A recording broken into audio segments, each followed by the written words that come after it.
Hello, everybody, and welcome to the show where, after the collision, we sift through wreckage.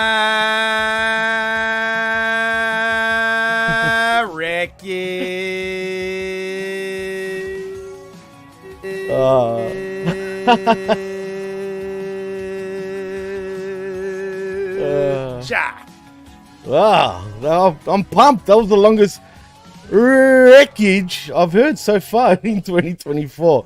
Now, as you just heard, that is the vet Jamie Williams. I am Jimmy T. We are your hosts for the wreckage. We are live on the YouTube via Hamin Media Group and on channelattitude.com after the fact. Vet, what is cracking, my friend? And how you been, man? How's the week been? And what an interesting 24 hours in the world of professional wrestling, shall I say. Quite interesting. I'm not looking forward to Forbidden Door, per se, only because of the length. I think they got a nice card, but I would like to watch that over perhaps 3 shows. I don't want to watch it on one. So perhaps I will take my opportunity to do that. Perhaps I will watch an hour here, an hour there, take a nap, watch a third hour. Perhaps I will spread it out over my whole weekend, because this is basically the start of my weekend. I just got off of work, kicked my boots off, came onto the wreckage with Jimmy T, ready to talk about Collision.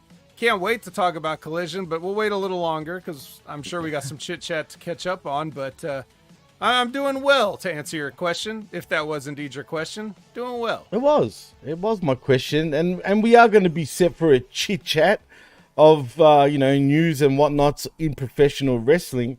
Not that it's been a crazy week, to be fair, but I just want to start with one thing. Have you heard about the controversy of MJF and Tama Tonga and their logos and their shirts?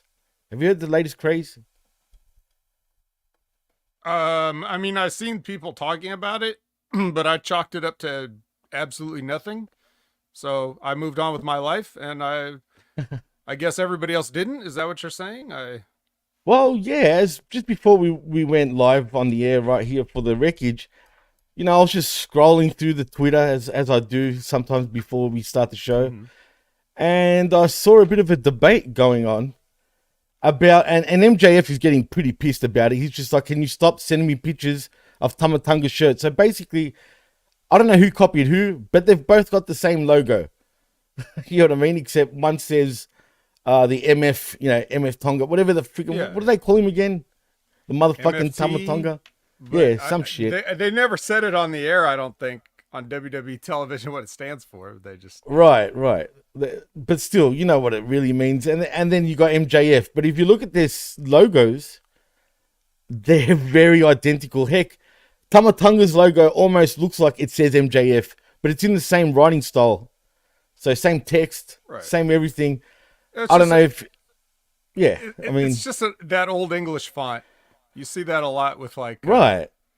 Latin gangs and stuff. It's not that big of a deal. I just like if they both had Comic Sans font as their logo, would that be also like, would we still be is this even really news?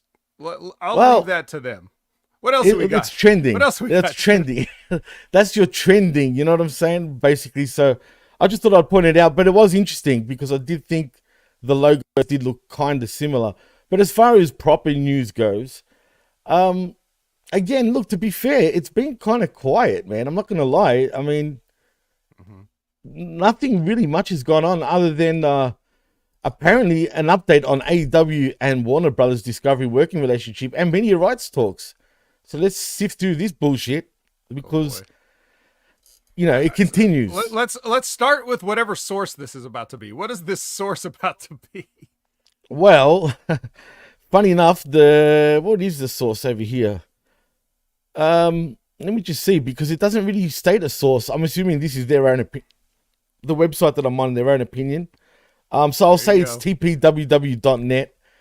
And apparently, this is what they have to say.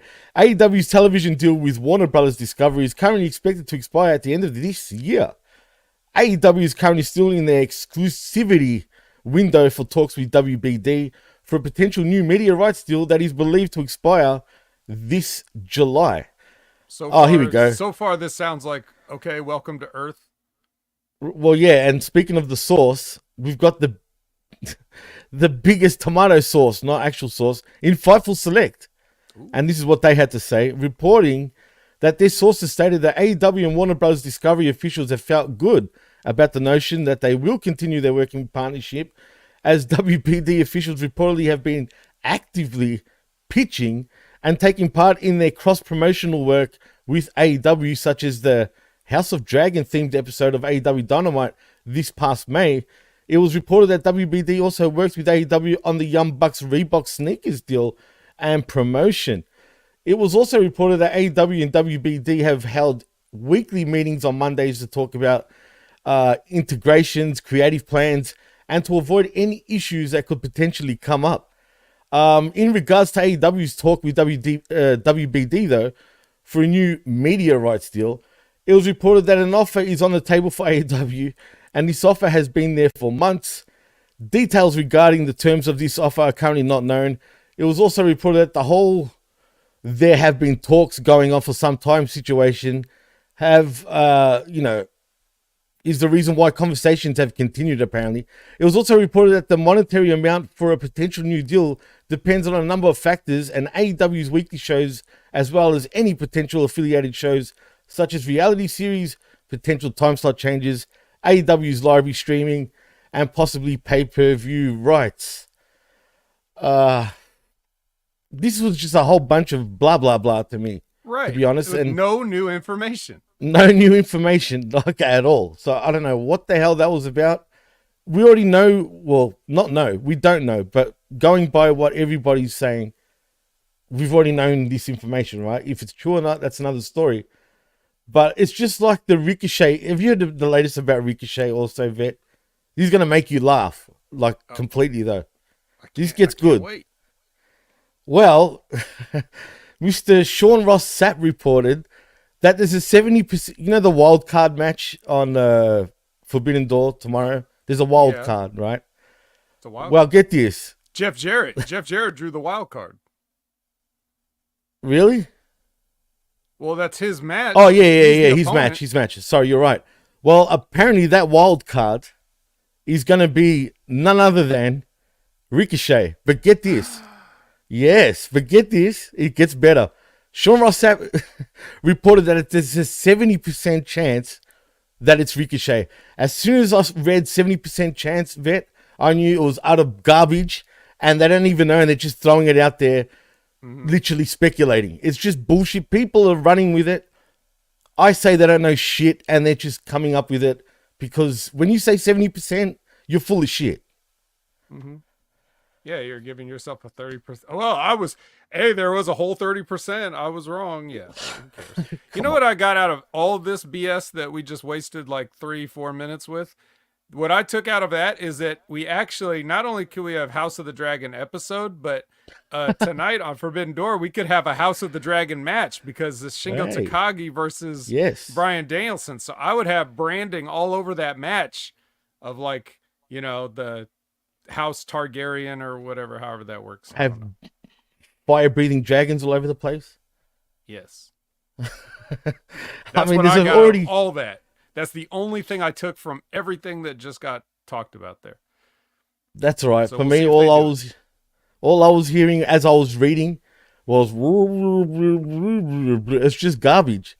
And unfortunately, Vet, the news this week has been a lot of garbage. I mean, there's really not much to report on. I mean, it's kind of weird. It's very quiet. I mean, everything. I don't know if anyone cares. I personally don't care, but I'm going to ask for your opinion anyway, Vet. But Mr. Donovan Dijak, apparently, having a little hissy fit, shall we say, Vet, because WWE decided not to renew his contract. Wah. Now suddenly he's been saying online that he doesn't trust WWE anymore, even if they came back with a revised contract offer.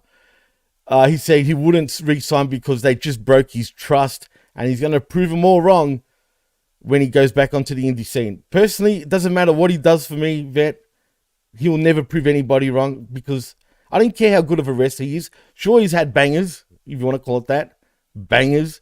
I don't. But I don't care. Yeah, exactly. I'm just saying because a lot of people say, "Oh, you had match of WrestleMania weekend and blah blah blah." I had several matches that nobody saw in PWG where I did every wrestling move in the world. Yes. Yeah, exactly. Mostly against Keith Lee, I guess. Jeez. Well, personally for me, he's got no personality. He's just a plain Jane. And I don't care if you're a good wrestler. You've got nothing else to you. I mean, he's a big for nothing goof for me, bro. Straight out, I said it. I've not really been high on Dijak ever. I remember first time I saw him, like however many years ago in Ring of Honor, feels like 10 years ago at this point. It's probably like 7, 8, 9, something like that. And I remember seeing him and being like, okay, well, here's a guy that's good for Ring of Honor. You got to do something with him. You feel like you should do something with him, but then you look at him and you say, but what do I do with him? And I think that's kind of the problem everywhere he's been is everybody has that question. They're like, well, we got to do something with him, but what? Like, he's not like he's got something, but I don't think his promos are particularly good. They're not bad. They're just not like, he's not like a money interview. Let's put it that way. He's not the guy that's going to carry it like, you know, the LA Knights or, you know, those type of guys. Like, he'll be the guy that can do good enough. He's tall, but he's not huge. He's not like hugely tall or hugely jacked. He's kind of lean. He's athletic, but not that like, I don't know. There's just like for every positive attribute he has, there's like a counter like, yeah, but, and like, I don't know. It's just the fact that you can do a moonsault at 6'8" or whatever you are just does, you know, so can everybody. It's not the same as it is. Kind of the way like everybody in the NBA shoots a 3-pointer now. Like, okay, it's not a novelty anymore. Every big guy is athletic and does things now.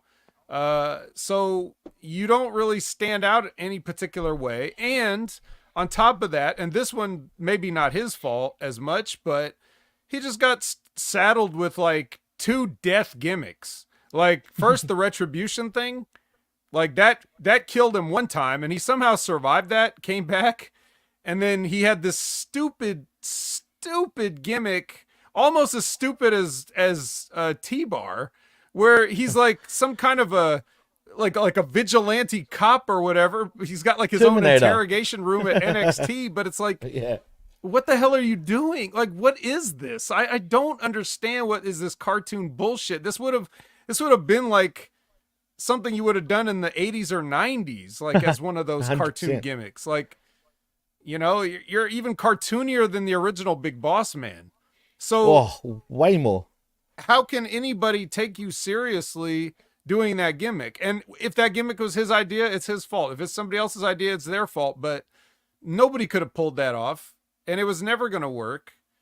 I do find it interesting because you and a couple other people I've seen have talked about him being like, you made the reference of like Crybaby or whatever, but it's at the same time, it's like, I mean, looking at it as a sympathetic perspective as one of the boys, you know, they kind of did him dirty a little bit. I think like they could have just told him, yeah, we're not going to re-sign you or whatever. They could have just been straight up with him.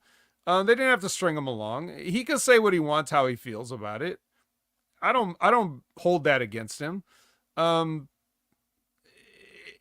Just because I don't personally see the money in this guy doesn't mean that he doesn't have a point or that he shouldn't feel slighted for being treated that. I mean, they did keep him around for like however many years. Like, it's been a while. Yeah, it's like after having the guy employed for that long, like that's how you're gonna do it. You could have been a little more professional with him, and just let him down. Like, even just be straight up with him, blunt with him. Just like, look, we're not re-signing. We have no idea what to do with you. Like, cause they don't. I'm sure that's exactly the problem. Just like in Ring of Honor, they didn't know what to do with him. Nobody knew what to do with him.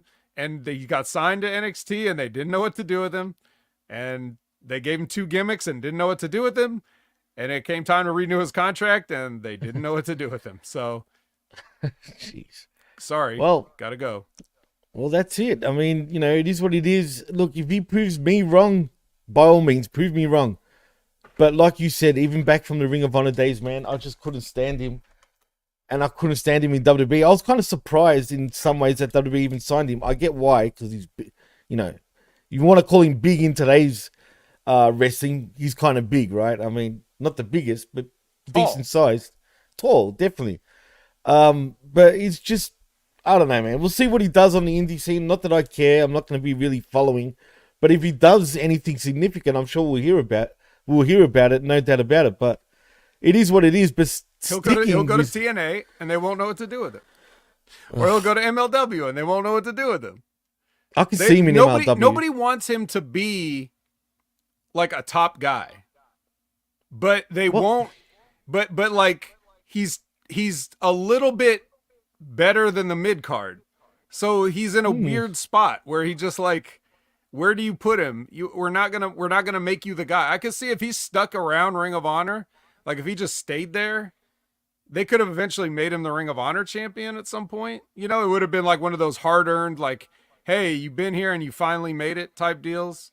But other than that, I don't know. I just personally don't see it with him. There's guys I haven't seen it with in the past that with the right presentation, they change my mind. So maybe that's just somebody needs to put him in the right presentation, but I can't see it. I haven't seen it with what they've done. I can't imagine what I would do if I had to think of something for him. Damn, what would you do? Well, exactly. I've been thinking about that this whole time. Like, no, I'm like, shit. What would I, like, what could work for this guy? And I don't have the answer. So that means that I just assume that guys like Triple H and everybody else can't quite figure out the answer either. They know they want him because he's talented, but then when he's there, it must be something that even stuff that we're not seeing, like, not that he may not be a nice guy, but maybe he just... Is he too dorky, dude, in some ways? I don't know. I really don't know. I don't want to speculate on it. Right. Because I don't know. I really don't know anything about the guy. He seems cool enough, but I just don't know. And personally, I got plenty of other guys that could like fill his spot that I'd rather have before I got down to him. Facts. Straight up. But Cold Blooded hit the nail on the head with this, and I agree with him. Cold Blooded says in the chat, he reminds me of every power plant dude on the WCW roster in 2000. Facts. He kind of does. He's got more of a... Well, see, here's the difference. Like, compared to guys like Jindrak, O'Hare, those type of guys. Those studs, though, man. They're big and they're jacked, but they had 2 left feet and they were terrible. And they had no charisma. You think Dijak has no charisma? Mark Jindrak has 0 charisma, bro. And that's what I'm saying. Like, just because you can leapfrog and drop kick doesn't mean you're a wrestler. So I think Dijak had an aptitude for wrestling, but he's better than those guys at the actual having matches. But, ultimately that doesn't mean he could draw any more money with those. Those guys weren't going to draw any money either. True. But you know what? WCW did see something in those guys where they did get a pretty decent push when you think about it in WCW. Heck, even WWE thought something of them too, but that didn't really last, obviously. Yeah, because again, you see 2 jacked, tall white dudes, and you're like, well, you got to have them, and it doesn't matter if they're terrible. We'll teach them to wrestle, and they never could. They just never. They don't get it. The aptitude. They don't get it. They never got it. You bring up an interesting point because if you remember years ago, since you bring up Jindrak and O'Hare and whatnot, remember how people now look at O'Hare like he could have been some big deal when he was playing that Devil's Advocate character. I mean, back then I didn't really see it, right, still. But, are people sort of, is it going way over their heads by saying that he could have been a big deal if WWE just ran with him? Do you think O'Hare could have been a bigger deal than he was? He could have been a bigger deal than he was, but it depends how things would have turned out. Obviously, he died way too soon. Absolutely right. I don't know if he would have learned what it took eventually, or I mean, it's always hard to say because we know what we know. Like, even if he hadn't died, what if he still had substance abuse problems the whole time? Like, he still wouldn't have lived up to his potential. Like, if he just survived his substance abuse, then he just would have been a problem and he might have got released anyway. Who knows? I don't know. When the WWE wants to go with somebody, it tends to kind of work. Like when they're serious about it. If they're half-ass about it, it's not going to work. But it's true. He could have done better than he did, but we never really got to see the full potential. There was no hope for Jindrak, but he's such a cheese sandwich. There's nothing there. Cheese sandwich. Well, he did, have a decent career, and I think he still does in Mexico at the very least. So right, because in Mexico he's a complete anomaly. In 2000s WWF, 6'6" white dudes grew on trees. There's, again, I can do a leapfrog. Okay, so what? You jump high. Okay, go play basketball again. Oh, you're not good enough to play basketball? All right, then we got nothing for you. You're cut. Wow, you're right. It's true. It's facts. I never really dug him myself, but sticking with Dijak, it's funny you say he'll probably end up in MLW or what's it called, TNA. Action. Then he can have NXT matches again. Oh, he'll love it. If he goes to TNA, but he can get back into NXT. Oh my god. Imagine that.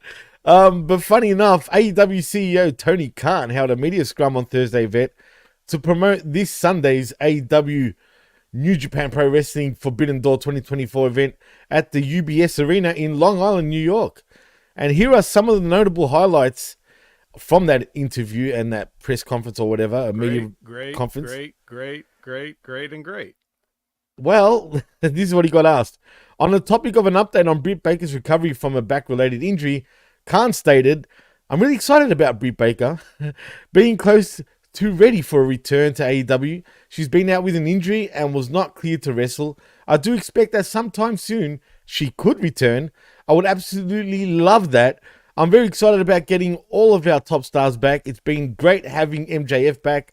So many top stars had been away. It's going to feel amazing when we have great stars, like Britt Baker is a great example. It will be great to have the Doctor back in AEW. So many other great former champions, including Jamie Hayter, Kenny Omega, Adam Cole, and many other great wrestlers we can't wait to have back here in AEW.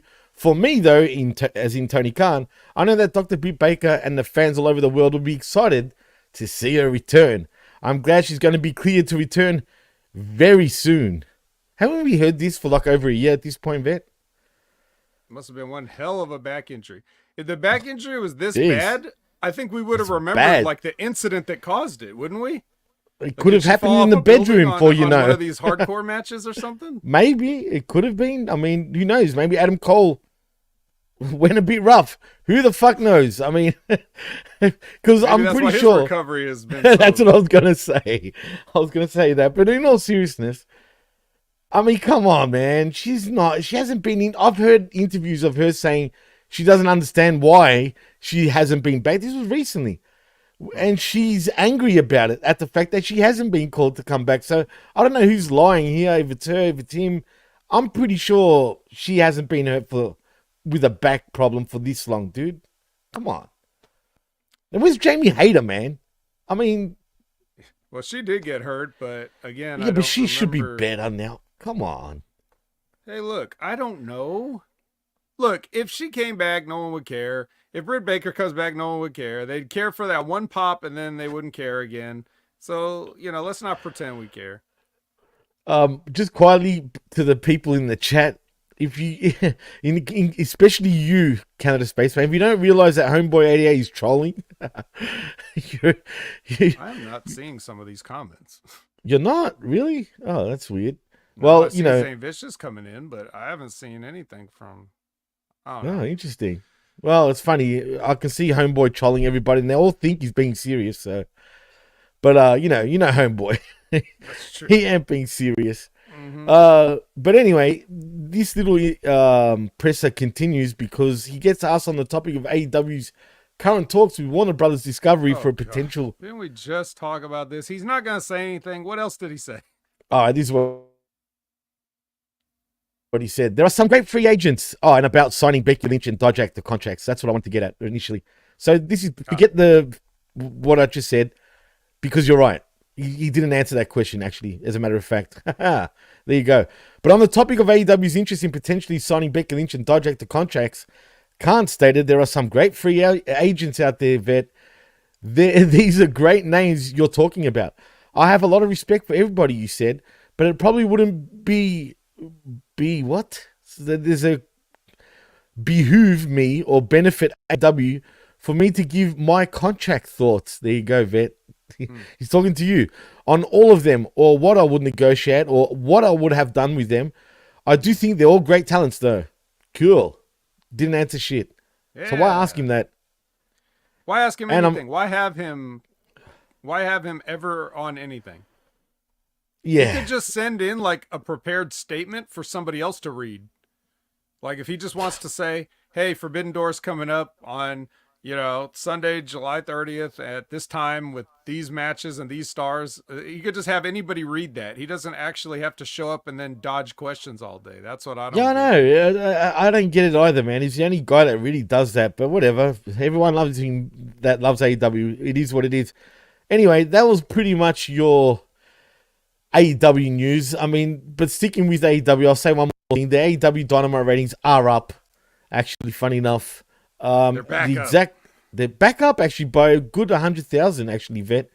Wednesday's AEW Dynamite did draw 680,000 viewers on TBS, up from last week's 502,000 viewers, Vet. So that's a decent. I knew that 500,000 was so weird. That's pretty low. That low. Right. So it must have been some random thing, but maybe it was Black Panther's fault. Maybe. Don't throw me off, bro. Come on. Maybe it was Black Panther's fault. I don't know, man. But they're back up the BBC doesn't do it. It takes the BBT to do it. Wait. BBC?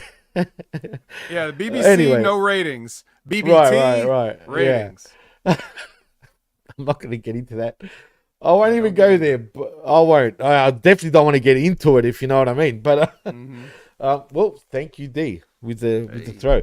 Live on the air, good catch. Live on the air, good catch. Great catch. Ding. It was it was a great catch. But anyway, AEW, just strap your seatbelts, peeps, and get ready for a 20-hour extravaganza starting with a 5-hour pre-show. Just saying.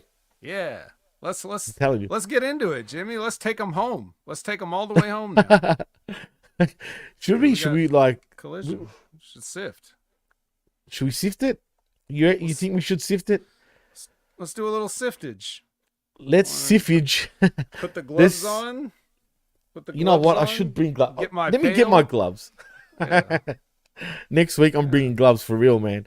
Yeah, but one more thing I did want to say about sifting. No, it's not news. It's nothing more. Okay. But what I want to ask you though, before we get into, why does this guy continuously want to get pay-per-views that go for like longer and longer? Why does he want to have pre-shows that's booked like a main card show on the pre-show? I mean, how does that make people want to buy in, dude? Because for me, by the end of that pre-show card, I'd probably be tired. I'm not going to lie. Well, this is an era of on-demand, so perhaps we get enough from the pre-show and then we buy it and then we save it for later. It's like when you get a whole pizza and then you put like the rest in the fridge, maybe? Is that like you enjoy a few slices while it's hot, put it in the fridge, analogy. Heat it up, heat it up later. Like there's nothing that says we have to watch it live. No, if we're not gonna live tweet it or be like one of these people like a Denise or a Sap or whatever and live tweet it, we don't have Sap is a Sap.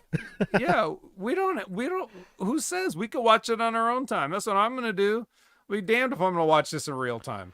That's all right. You said you're gonna do it like a 3-day block. I'll probably do a week block to watch all this, man, because it's too much.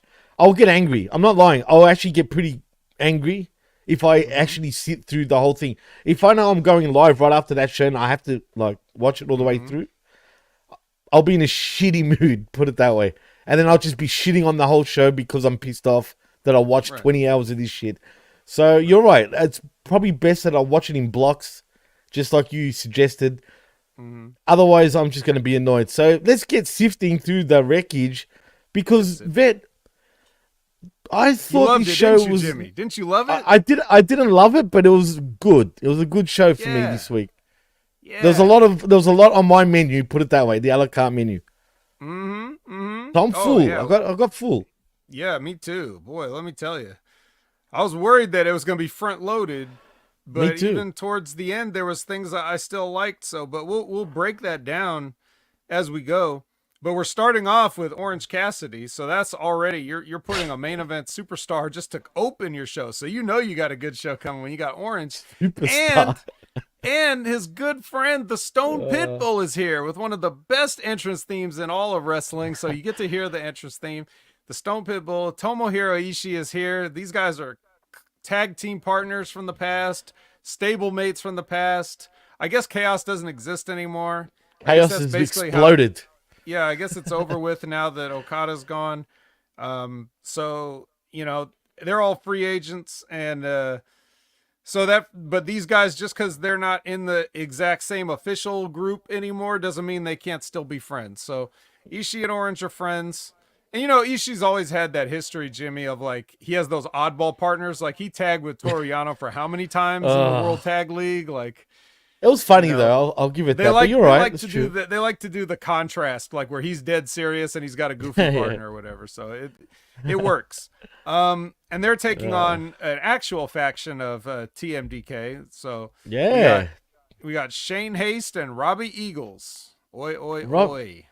Yeah, Shane Haste is weird, bro. I'm not gonna lie.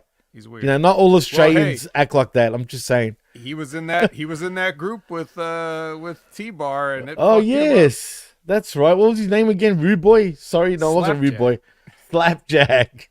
How did I forget Slapjack? Yeah, I mean, he's put on a lot of weight, man, since the last time I seen him, dude. Yeah, he's pretty good. Well, so I think he does this on purpose where when he came back to New Japan it's a New Japan thing, dude.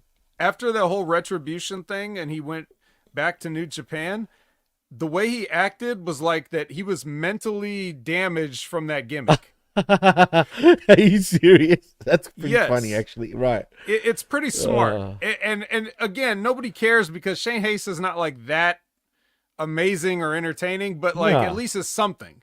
Because even before that, he was even more bland before that. So now with this flavor, if you see what he's doing, he's actually playing off his WWE gimmick. That's funny. And making it like the rean why he's off now. Like this messed him up so bad. He's off with the cuckoo's nest basically because of WWE and Slapjack. Right. God damn. Darkseid says they were going to call him Slapnuts, but Jeff Jarrett beat him to it. Yeah, by like 20 years he beat him to it. It's not long, not long at all. Yeah, but Robbie Eagles on the other hand has no excuse. He's just a little weirdo. So, dude, I've heard stories. Look, I'm not going to mention names, but put it this way: you probably know who I'm talking about. Who told me this? Not that he told me not to say anything, but I've been told firsthand by a person that knows him. It's pretty obvious who I'm probably talking about. I bet I know, but we don't have to I bet you do know, but I won't say it. But apparently, Robbie Eagles is a little dick in real life, and a little egotistical dick. I can see that, bro. I can see it too. Anybody that wears like a bandana around your neck, like a freaking dog, bro. Obviously, he's a dick. Yeah, he's a little dog. He acts like a dog. I mean, they call him young man. He's a tiny man. I've been next to him, dude. I tower over this little prick of a guy. Now, look, he's a good wrestler and whatnot, but he's bland. I mean, what is he?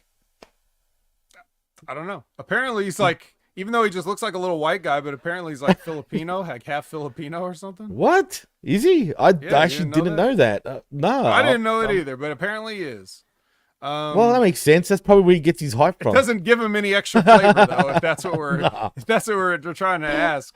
But nonetheless, and I don't think he brought any flavor to this match. I assume he's the one that took the pin because I kind of missed it. I just know that Orange Cassidy hit the beach break on somebody. And then I thought in my mind, like, well, I'm not looking, but why wouldn't it be Robbie Oh, it Eagles? was. No, it was. Okay, it was. Okay. Now that I think back on it, it actually was. It was a decent match, I guess. But you know what, dude? Ishii was just there doing fuck all, to be honest. What did he do? That's the best. He done hardly nothing. It was orange. A+. Dude, it was orange all the way through in this match for his team, and Eagles and Haste doing their thing. So I don't know why they booked it that way. I mean, it makes sense, I guess.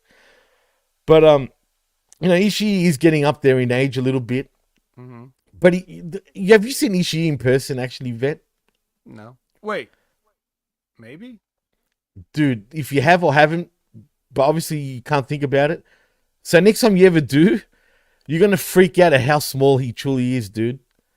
Oh, yeah. He is mini-me. Like, I mean, he's tiny, bro. I was like, wow. You could tell he's small. It doesn't give it justice unless you see him in person. It's like, fuck. His head barely goes over the top rope, dude. Yeah. Think about that for a minute. That's fucking small. But he's a pitbull, so it's all right. Matter. Exactly. He's the best. Everybody loves him. He's the best. Absolutely. Yeah. He's everything that's right with wrestling. A+ Ishii. A+ Ishii. I like it. Yeah. Orange, fine. Whatever. I think the reason, to your question, they've featured Orange more is because he's the one that's got the important match against Zack Sabre. So I just wanted to make sure he was getting highlighted. They even had him on Rampage the previous night take on the Outrunners in a handicap match. So who? As in Orange? Okay, I watched half of Rampage. I didn't watch the start of it, so it must have happened at the start, right? Mm-hmm. Yep, it was the opener. So two shows in a row. Orange working hard. Orange always working hard. And he was. I'll give him that. He was working hard, if you want to call it hard. You know what I mean? But the real highlight for me was later on. We'll talk about it when we get there because it made me laugh. But anyway, yeah, Orange worked his ass off, and he still got the win, I guess. So it's hard. There you have it. It's hard to work hard and look lazy at the same time. He's a genius. He's a genius. All right, now here's something I didn't like, but it was short, and we just moved on. And that is the Hangman Page vignette. Oh, with yes. this goofy ass music in it. What was that? Who is excited about this? Who saw this and was like, "Woo, Hangman"? Even in this vignette, he had like a glittery cowboy shirt on. Like he's like he refuses to be self-aware. Yeah, he's just a goose. That's what we like to call people here in Australia that just doesn't listen, bro. Mm-hmm. A goose. And he clearly, not only did he not listen to his peers that are, that might actually give him some sound advice, but apparently he knows better. So who are we to judge, Vet? When we saw a corny ass vignette of him reminiscing about the Elite, right? And thinking about, clearly, we're in his brain, we're in his head. Thinking about thinking about Scotch, and thinking about Swerve. I mean, he's still on that same shit, Vet. Yeah, man. Nothing's changed. Well, he's the one that left. I don't know if, he's got anybody to blame but himself. But I'm sorry for I also Hangman. know that he doesn't need to ask anybody's advice. So nope. No, he's better than that, Vet. No, much better than that. He's good. Extremely good. Don't change a thing. Do not change a thing, Hangman, if you're listening. Actually, you wouldn't be listening because you don't listen. Well, he should, but he won't. But put more sequins on your shirts and pants. Yeah, and more butterflies in sequence. By the way, more fringe. Make a butterfly, but make the butterfly fringe. Like make like a butterfly shaped fringe thing. And whatever that looks like. Yeah. It's gonna look like someone hung tinsel off a butterfly. Is what it's gonna look like. Literally hanging butterflies. Actually, that's a good idea, Vet. But he doesn't listen. Just be his whole gimmick. He could, instead Absolutely. of a cowboy, he's the fly boy. Like the fly boy, but not like a fly boy, like he's pretty fly for a white guy. No, we literally mean fly boy, and not like a pilot, not like a military pilot or anything. No, he should wear those actual fly like glasses over his head, like a Zorro. So picture the big eyes, the big fly eyes, like the foot soldiers from Ninja Turtles. Let's do that. Yeah, there we go. That's money right there, man. But he's not going to take our advice. But he's not, unfortunately. That's so. Maybe for the young bucks he might. Zane says he doesn't take advice. Double entendre. No, well, he's definitely taken some advice. He doesn't overdo it like a Brian Cage, but he's definitely taken at least some kinds of advice. Maybe not the veteran wisdom advice, but perhaps the bottled version. The bottled version, indeed. Absolutely. Yep. He's a veteran now, boys and girls. Yep.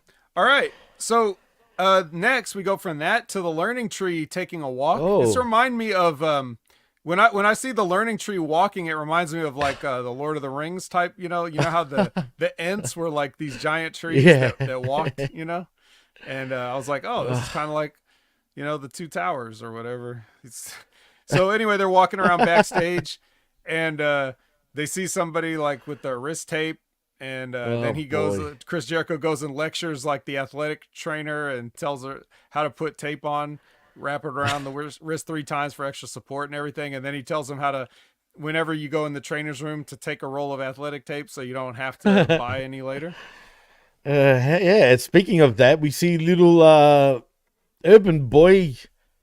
Keith. I was thinking of Keith Urban. Mm-hmm. Look at me. Bad Apple. Big business, Bad Apple, bounty hunter, Brian Bekeith. Brian Bekeith, who's a thief now, apparently. Mm-hmm. Took the whole box. There's a bounty on him. He's going to have to catch himself. At least someone's listening and taking advice in AEW. Yeah. Jeez. Turn yourself in, Brian Bekeith. You know what's I'm sorry, no offense to our Canadian listeners out there. I love you, Canada. Don't get me wrong. But this is the most Canadian thing I've seen in pro wrestling in a long time, bro. Straight up. Mm-hmm. Like, hi, everybody. Like, do you know what I mean? They might as well call themselves Terrence and Phillip. Him and Big Bill. Why not? Well, hey, Terrence. Right. Come on, man. One thing that sucks about Chris Jericho is people always give him credit, and they always say the same thing. Like, evolving? If I have to hear the term Chris Jericho reinvented himself one more fucking time, it's like when people say, to be like the best gimmick is you turned up to 11. If I have to hear that one more like everybody says it like it's the first time anybody's heard it. They're so smug, like they're so proud of themselves for saying it. Just shut the anyway. So you'll never hear me say that shit. Right. But that's a good thing in a way, right? For a while. But the problem is Chris Jericho has done things that are so wildly different that in reinventing yourself that much doesn't make sense. Like how do you go from, the La Champion. The pain maker to this guy who's just like, hey guys, and talks like with a loud voice, like he's deaf. You should always take a roll of athletic. He's talking like he's yelling across the room all the time, and his face is like, so he's doing that on purpose. I know it's not that he's trying to do something in his face. No, he's doing exactly the gimmick that he wants to do, but the gimmick comes off as even cornier because it's like, why is he acting like this all of a sudden? Right? So could be a mental illness like Zane Vicious suggests. Yeah, maybe it is. Maybe he's senile, but it doesn't seem like that. It doesn't seem like that gimmick. It just seems like he's doing weird. He's just behaving like a cartoon character for no particular reason. And it's funny, but it's just, to me. It insults your intelligence, Vet. Let's be real. I think it would be better if he just made it slightly more realistic. Just slightly. Just a little bit. Like acting like he has a mental illness? Like, AKA say, what's his name? No, just he could just act like himself, but like in terms of like the way he speaks, but just like he could Stop just say obnoxious, in other words, right? Yeah, he could still say the same things. Like he's like, hey guys, let me tell you something. When you come in this training room, just take one of these rolls of athletic tape for yourself. Like he's telling him a secret, even though it's on camera. Right. But when he's just like yelling it, like doing that oblivious, like yelling like, loud hey guy guys. gimmick, Yeah. Right. Yeah, it's like he's doing a SCTV character or something. So it's like, I would just prefer it to be a little more. Of course, I prefer everything in wrestling to be a little more realistic. So of course I do. I'm with you. I agree. I'm one of those guys too. But Jose said it himself, man. Jericho has regurgitated himself again. Hey guys. I mean, look, he's a revolutionary wrestler. He's once in a lifetime talent, vet. I mean, or apparently 12 times in a lifetime because he 12 just keeps on changing it. 12 times. You can't tell me otherwise. The Painmaker, Le Champion, Y2J, the Walls of Chris Jericho, whatever the fuck. Lionheart. Lionheart, there we go. Exactly. Yeah, wasn't he just doing Lionheart like, hey, I'm back to when I was in Mexico? And then he just, for no reason, and then he just starts doing this learning. I know I'm forgetting one. What was the one where he was wearing the sparkling freaking jackets, dude? The coats. What was he calling himself then by that point? Sparkly jackets? I think it was just... Oh, that was the Friends of Jericho, the Circle. No, after Inner Circle. What was the group called after the Inner Circle? See, I've forgotten already too. That's what I'm saying. There's been too many. The Ocho, exactly. The 8-time world champion. Sorry, not Ring of Honor champion. Yeah, when he was the Ring of Honor champion, remember that? Yeah, there's just too much. The learning tree now, and the obnoxious, the ever revolutionary Jericho. People call him the GOAT, vet, legit. If we're legitimately forgetting how many gimmicks he's had, that's not. I would say that's less of a good sign, right? That's a bad sign. Oh yeah, Jericho Appreciation Society. Thank you, Darkside Castle. Also, yeah, Jose and Darkside had that one. Yep. All right, enough about him.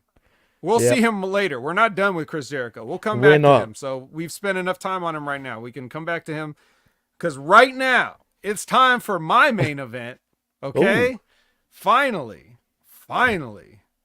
Stephanie Vaquer has come back. Oh, he did. AEW to take on friend of the show, Lady Frost. And you know sorry, Lady Frost. I don't want to sound cold, but we're going to have to put your push on ice right now, okay? Nice. Because we got a real hot tamale coming in. Hot tamale indeed. And she impressed me, actually. There's a hiring freeze, okay? We can't give you that official contract. But oh, no. But, so, yeah, if things get cooled off, then we apologize. But anyway, yeah. Well, Stephanie's here. And... No less than the CEO herself is going to take a ringside seat to see this, and I don't blame her. I would want to get as close to ringside as possible if Stephanie's in the ring. Now, Jimmy, I've been talking Stephanie up, okay? So, I want to just, I want to hand it over to you, and so you can give me your impressions, your overall thoughts, and just be honest, whatever you think, just let the people know. Well, it's not... La Primera. La Primera, that's right. I like that name too, which is an awesome name, even though it means the premier. But still, look, this is not the first time I've seen her. It's probably the second time I've seen her though. And you know what, dude? She made Frost look stupid in some ways. She impressed me, dude. I'm not gonna lie. I like her look. Is she from Chile? Originally, she's Chilean, right? She doesn't even look Chilean, dude. Not really. I thought she was she was born. I don't know exactly what her heritage is. I was gonna ask you that. Is she like just Anglo background, because she comes across that way? Maybe a little, but who knows? Well, I was impressed. Some of her moves were unorthodox. I felt like a couple of the moves that she did to Frost kind of. I don't want to say. Look, she's either really good and she fooled me, but there looked like there was a couple of snug shots to her face, man, which sort of. Took Frost by surprise in some ways, and the move where she gets Frost in the head scissors and then bangs her head onto the canvas, it just made her look so bad, man. But oh man, I was impressed by her. I liked it, and then it got better though, Vet, because I saw someone I hadn't seen in a long time in the sexiest woman in Mexico, I guess, should we say, in the sexy star, which is interesting. Do these two interact a lot? Because I don't know. What, Sexy Star? I don't know. Who are you talking about? You talking about Zeus's when she comes in at the end? Wait, wasn't that Sexy Star, dude? No. She looked like her. That was Zeus's again. Her tag team. Wow. Wait, so they've got with her. Wow, why did I think that was Sexy Star, bro?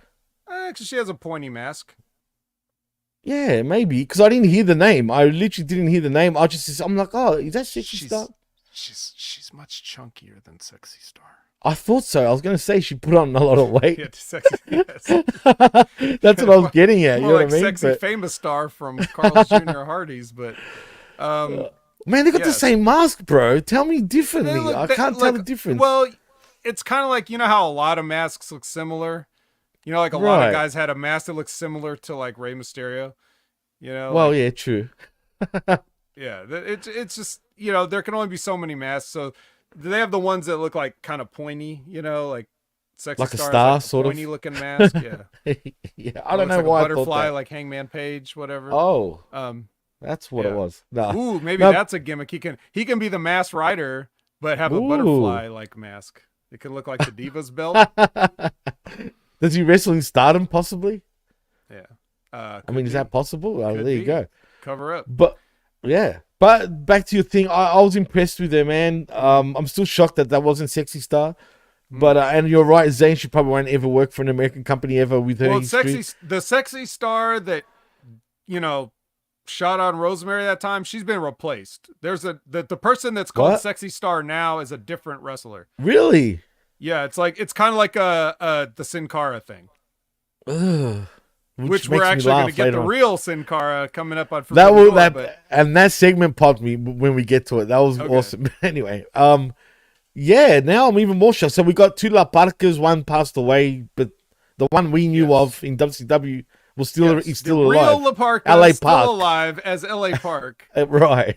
Right. So I'm confused. Why did The Mexico? new Sexy Star different than the bitch Sexy Star that nobody likes. So where's the bitch Sexy Star now? The one that shoots on everybody. I don't remember. I lost track. I'm sorry.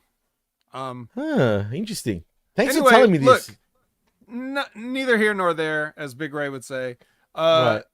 To your point about the match, there was a couple of what it looked like to me, and I could be wrong.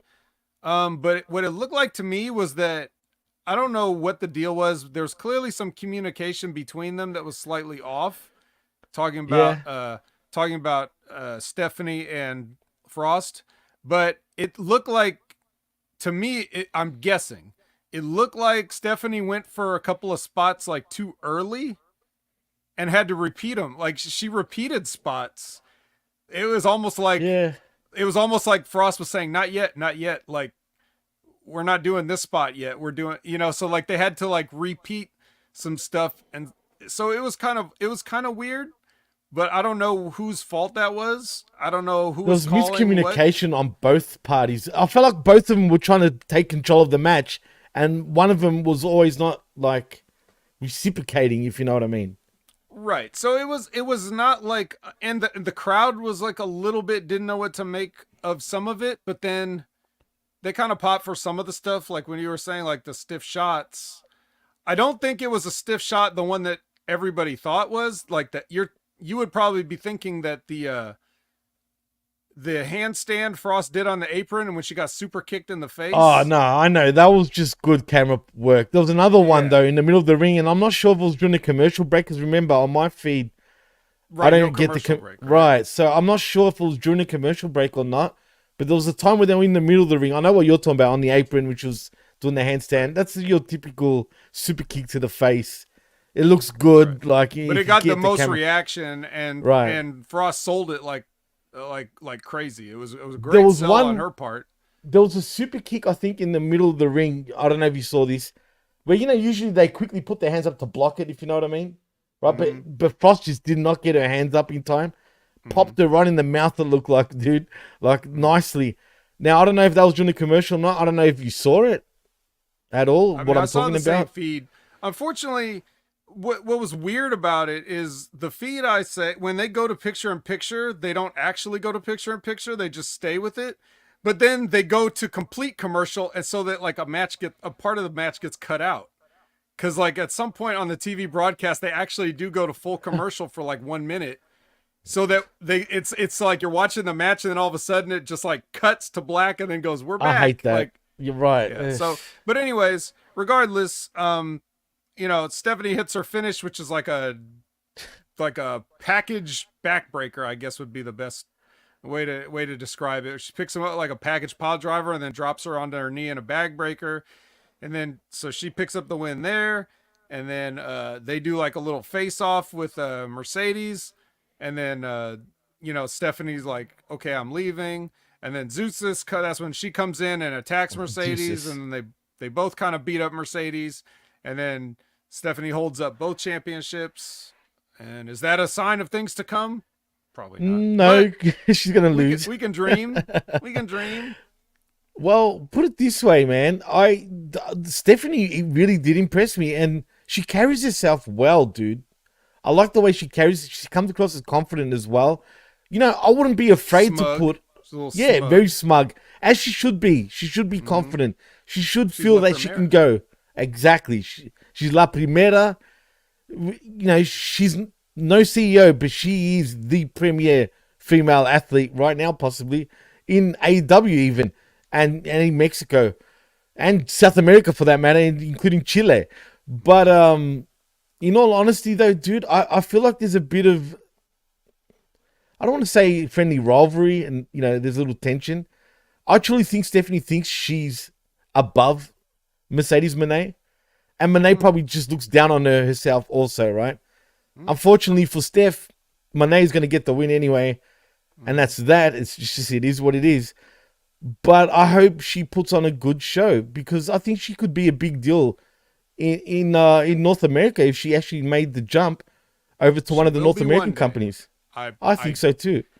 Remember, this is minus 3 to 5 years. Like, we're at minus 3 to 5 years right now, and in 3 to 5 years, people will be remembering, hey, Vet said Stephanie was going to be a big deal way back in 2024. Way back in 2024. Or 2023. I might have said it even back then on a different show, but yes. I have heard her. She has been getting hype. I mean, I've heard on podcasts them, talking her up, this girl from Chile. And she's impressive, no doubt about it. And I hope she, does big things. Obviously, in Mexico, she's a big deal, man. That's right. She's got like several belts. And one of her belts is the New Japan Strong Women's belt. So that's true. I thought she's a double champ right now. She's trying to be a triple champ with this TBS championship. So isn't she a tag team champion too? Yeah. Okay. Sorry. Yeah. Her partner. I thought she had another singles. Right. Fat sexy star came in and beat her up. Why was she wearing practically underwear too? The fat sexy star chick. It's sexy. I don't know. Look, I see what you did there. I don't know about that. Let's not worry about her. Let's just concentrate. I don't think she'll be a big deal in 3 to 5 years. Let's concentrate on Stephanie. Fuck. It's all about Stephanie. Stephanie. Yeah, look, it's Serge in the house saying you're the Nostradamus of pro wrestling. Serge knows. He's known me. He was there when I talked about all those guys, Daniel Bryan, all those guys, like way before. So he can vouch that I do know what I'm talking about. Although I will, Serge always wants to get credit for like seeing some FCW match with Seth Rollins and Jon Moxley or whatever. So it's like, okay, I'll give you that. You saw those guys that were clearly, going to be something, but I saw the guys that nobody saw, and I will always be right. Now, speaking of some guys, Lexi is with the Lucha Bros and Alex Overhantes, and then Hiromu and Titan come in and they challenge the Death Triangle, but then the Lucha Brothers are like, well, Pac is busy because he's got a match, but we can get, how about we bring in Mystico? And then Hiromu is very excited about it. Oh my God. This was the best thing of the show for me, man. Oh my God, yes. Mystico. Right. I'm thinking he was shitting himself. You want to talk about a guy that could still be a huge star in North America of all the crossover guys from any other country? Don't even limit it to Japan. Talk any country you want to. Crossover stars that could be huge in America. Hiromu Takahashi is definitely, he immediately speaks to anyone. Anyone can look at this guy, understand him, and like him. He's too funny. He's too entertaining. He gets it. Whatever it is, he gets it. Yeah. And whatever and he's very, he's the ultimate pro wrestler. He can do it all and be entertaining while doing it. Dude. So he could actually be a big star if he ever wanted to leave New Japan, but I'm not quite sure if he does or not. Dude, he's truly one of my favorites. Like, look, I missed him, dude. you know me, I've fallen off New Japan in 2024, especially, right? You know, it's pretty tough. It's a tough watch, and I hate that. I feel guilty almost to an extent for not keeping up with New Japan. But I hadn't seen Hiromu in a long time. And just seeing him again and seeing him do this shit, I truly missed him, man. He brought a smile to my face. I even rewound it and watched it again. Just that part, man, because he just popped me. Hiromu is something else, man. And you hit the nail on the head. If you can't get into Hiromu, there's something wrong with you. I'm telling you. He's the ultimate pro wrestler in every sense. And like you said, you don't know what it is that he gets, but he gets it. He just gets it, dude. He just totally understands, you know, what it takes to be a pro wrestler. And he keeps it kayfabe, dude. Like, right. And he's absolute kayfabe. He's from all the different like gimmicks he does, but here's a guy that does lots of gimmicks, but it's the same gimmick. Unlike Chris Jericho, that same guy. Completely changes everything. This guy brings different things, whether it's Daryl or like when he is in a tournament where he has like the big like the trophy. Well, no, he has like the big ass like a binder with like all of his opponents in it. You know, and he'll bring those things. But it's not. He doesn't just do stuff like, oh well, this worked in Japan, so I'll come to America and do it. No, he knows where he is and what to do where he goes to get over. You know, like he'll get something that overseas fans can understand. That isn't just. It's not like you have to be Japanese to understand this guy. So I just wish he seems like the kind of people that WWE would love because dude, he could be an ultimate babyface too, right? Imagine him in R-Truth. Imagine, oh my god, you know, god, the things that the comedy they could produce would be unbelievable. But dude, if he sticks to talking Japanese to Truth and Truth is talking English, right. it would be hilarious to me. Like I think that would be absolutely funny. But man, don't say shit. They would like probably that do because... a thing like where Hiromu spoke English and Truth spoke Japanese. You know what? He actually. You know what made me laugh too? Did you notice with Penta and Phoenix when Titan was talking in Spanish, they were acting like they didn't understand him. They're like, "What? They don't understand." It's like, what the fuck? He's from Mexico too. You know what I mean? Yeah. But him saying fucking, "Oh, Místico, no, Místico." That man, that's Hiromu right there, dude. Like pure Hiromu.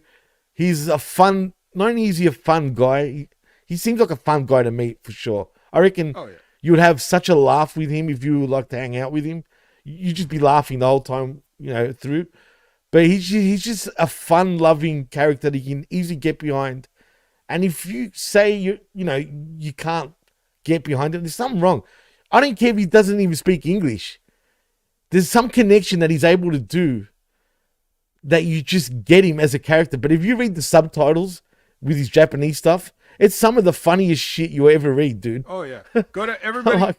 Anybody who wants to go down a Hiromu rabbit hole could easily go tumbling down for hours. But like, even if he doesn't, like, so even when he just goes out there for matches, his body language tells you the story anyways.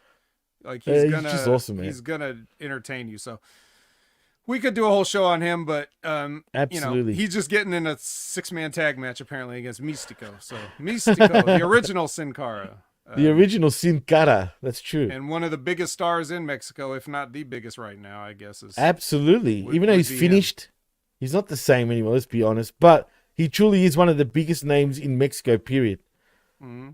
So we'll get to see him as the Lucha Bros partner, which they're allowing this because neither guy has worked a singles match for AAA in like a long time, and they're probably not planning to do much in the future. So that's why this is allowed to happen. Normally CML and AAA won't even come close to interacting, but I guess the Lucha Bros are far enough distance now from AAA that they feel like it's okay, but it's still a big step. It's a huge deal, bro. Maybe, absolutely. Politically in the wrestling landscape, chill the fuck out entirely, but you know, it's stupid, dude. You know what I mean? It's freaking pro wrestling. They're gonna kill each other over this shit. It's like Death Row versus Bad Boy back in the 90s. It feels like, right? the way they like, it's like two cartels going at it, for crying out loud. Like, relax, fellas. It's professional wrestling, for crying out loud. Yeah, but it's one of those things that's been going on so long. It's like, do any of the people there still remember why this started? I have no idea, bro. It's weird. It's a weird thing. All right. So anyway, next is Serena Deeb versus somebody named Kelly Madden. It's just a get over match for Deeb, but one thing I noticed in the match was that Deeb had like a little more snap on all of her stuff. She like looked really crisp in there.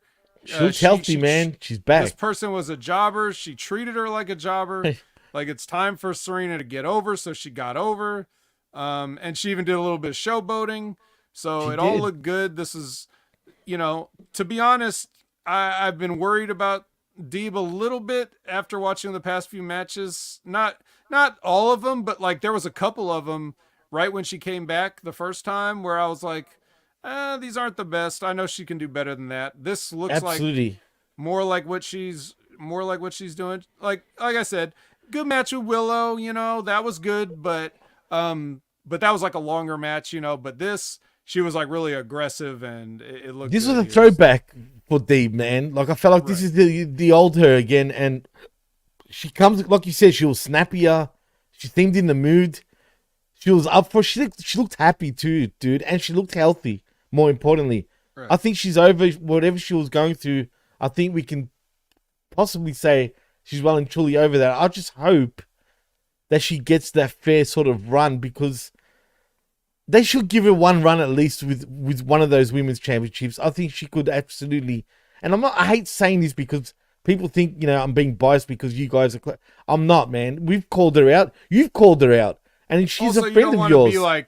You don't want to sound like a mark. Be like, give her the belt. That's what I'm saying. That's what I mean. Yeah. So I'm always worried about how people take it. I'm not saying it because of that fact. When I say it, I truly mean it. And if we need to criticize it, we will. I have in the past. I mean, and you have, and you're close to it. So, you know what I'm saying? It's not what you think. I truly hope she does get a run with the championship. And shout outs to the Tiger Mask dude that got her flag. Yeah. The way she wrapped it around. He's like, oh, yeah. Yeah. Probably not the real Tiger. I don't know if it was Japanese, but couldn't tell, but could have been. No, it wasn't the real Tiger Mask. Not at all. Even there's a few versions of that Tiger Mask. Yeah, so anyway, so afterwards she gets on the mic and is like, I think I could get better competition than that. So who's back there? And then all of a sudden Riho comes out. And then cringed. Riho's the competition. Beep, beep, beep, beep, beep, beep, beep, beep. No Marty Scurll, Zane. You'll never see Marty Scurll in North America ever again. Only in Mexico. Party Marty fucked that up for himself, dude. And I was a fan of his, unfortunately. I was. Whoop, whoop. I liked the villain. Yep. Whoop, whoop, indeed. Yep. He flew back into his coop. Yeah. Well, anyway, yeah, whatever the deal is there, like that's on them. But Riho's here, and yeah, Riho, let's go. Riho versus Deeb. Riho's gonna win, right? Unfortunately, do you think they'll put her over? Maybe, probably. You never know. Yeah, but I think I hope Riho not. Needs, but you're right. I think Riho needs a little something too. Like, does she really though? Maybe. Well, I mean, she needs to get sent back to the drawing board. Like if she loses to Deeb, it's like, okay, Riho, what are you gonna do now? Step up. Like she's been over too long, and if we don't want to make her seem like Goldberg or something. So like let's let's give Deeb a quality win. Maybe is one way to do it. But if Deeb does put Riho over, she knows how to put Riho over. It's no big deal. And knowing Deeb, do you think she'd be cool with that? I think so, yeah. I don't think okay. I'm just not wondering. She's not a selfish. She gets it. Right.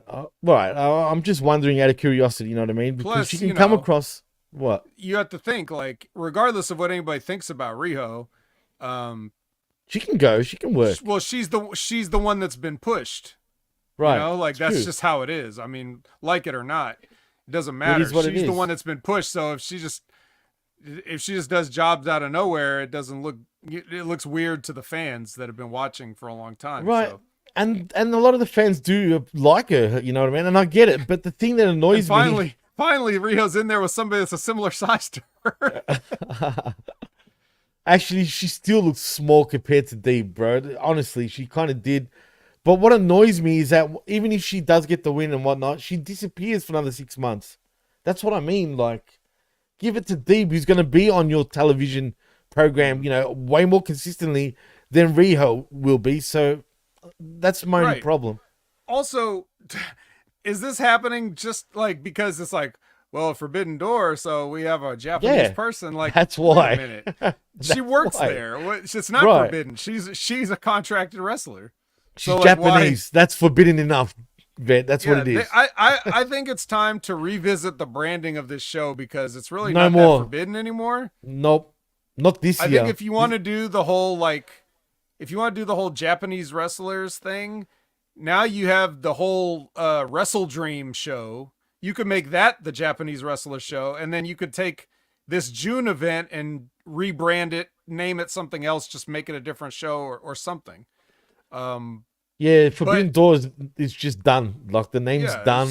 It's not forbidden. It's clearly not forbidden. So maybe it's okay to get rid of things and bring in new things. So I agree.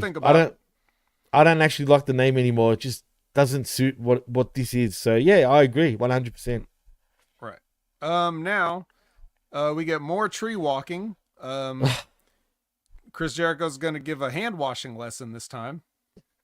Yeah, if you're going to wave, make sure you have a clean hand. That was funny though. I'll say that much. Except it was a little racist, if you get my drift. If you know what he's implying. Right. So that's that, and then we go to break, and then we come back, and then we get a Zamboni lesson. And then Chris Jericho's going to go talk to the Zamboni drivers to make sure that they understand the history of Zambonis in America. And then it turns out they open the door to find their Forbidden Door opponents in the janitor's closet or whatever. And then a brawl ensues, and then they fight out to the crowd.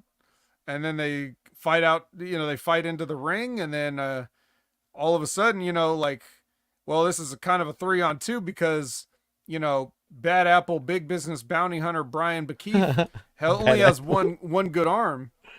So, who comes out to save the day but randomly Jeff Cobb, I guess.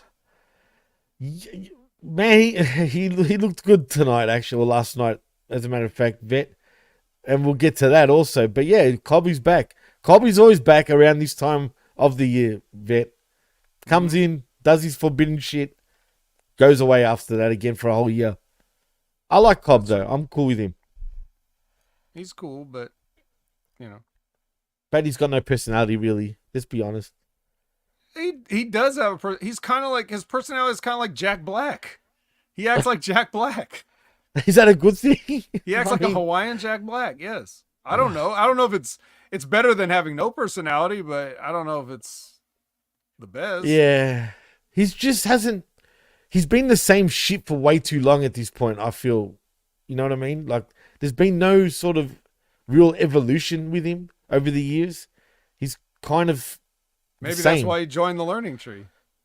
He's going to learn how to reinvent himself. Maybe. Imagine that. He becomes Le Champion. That's revolutionary. There could be a lot of potential for... Well, I don't want to say a lot of potential. There's some potential for some comedy if Jericho is trying to teach Jeff Cobb how to reinvent himself. God. Like, you could get some skits out of that. Unfortunately, I think, like you said, he'll be gone after this Forbidden Door, and there won't be any of that, so it won't really matter, but it's definitely something you could do, because Jeff can play off of that.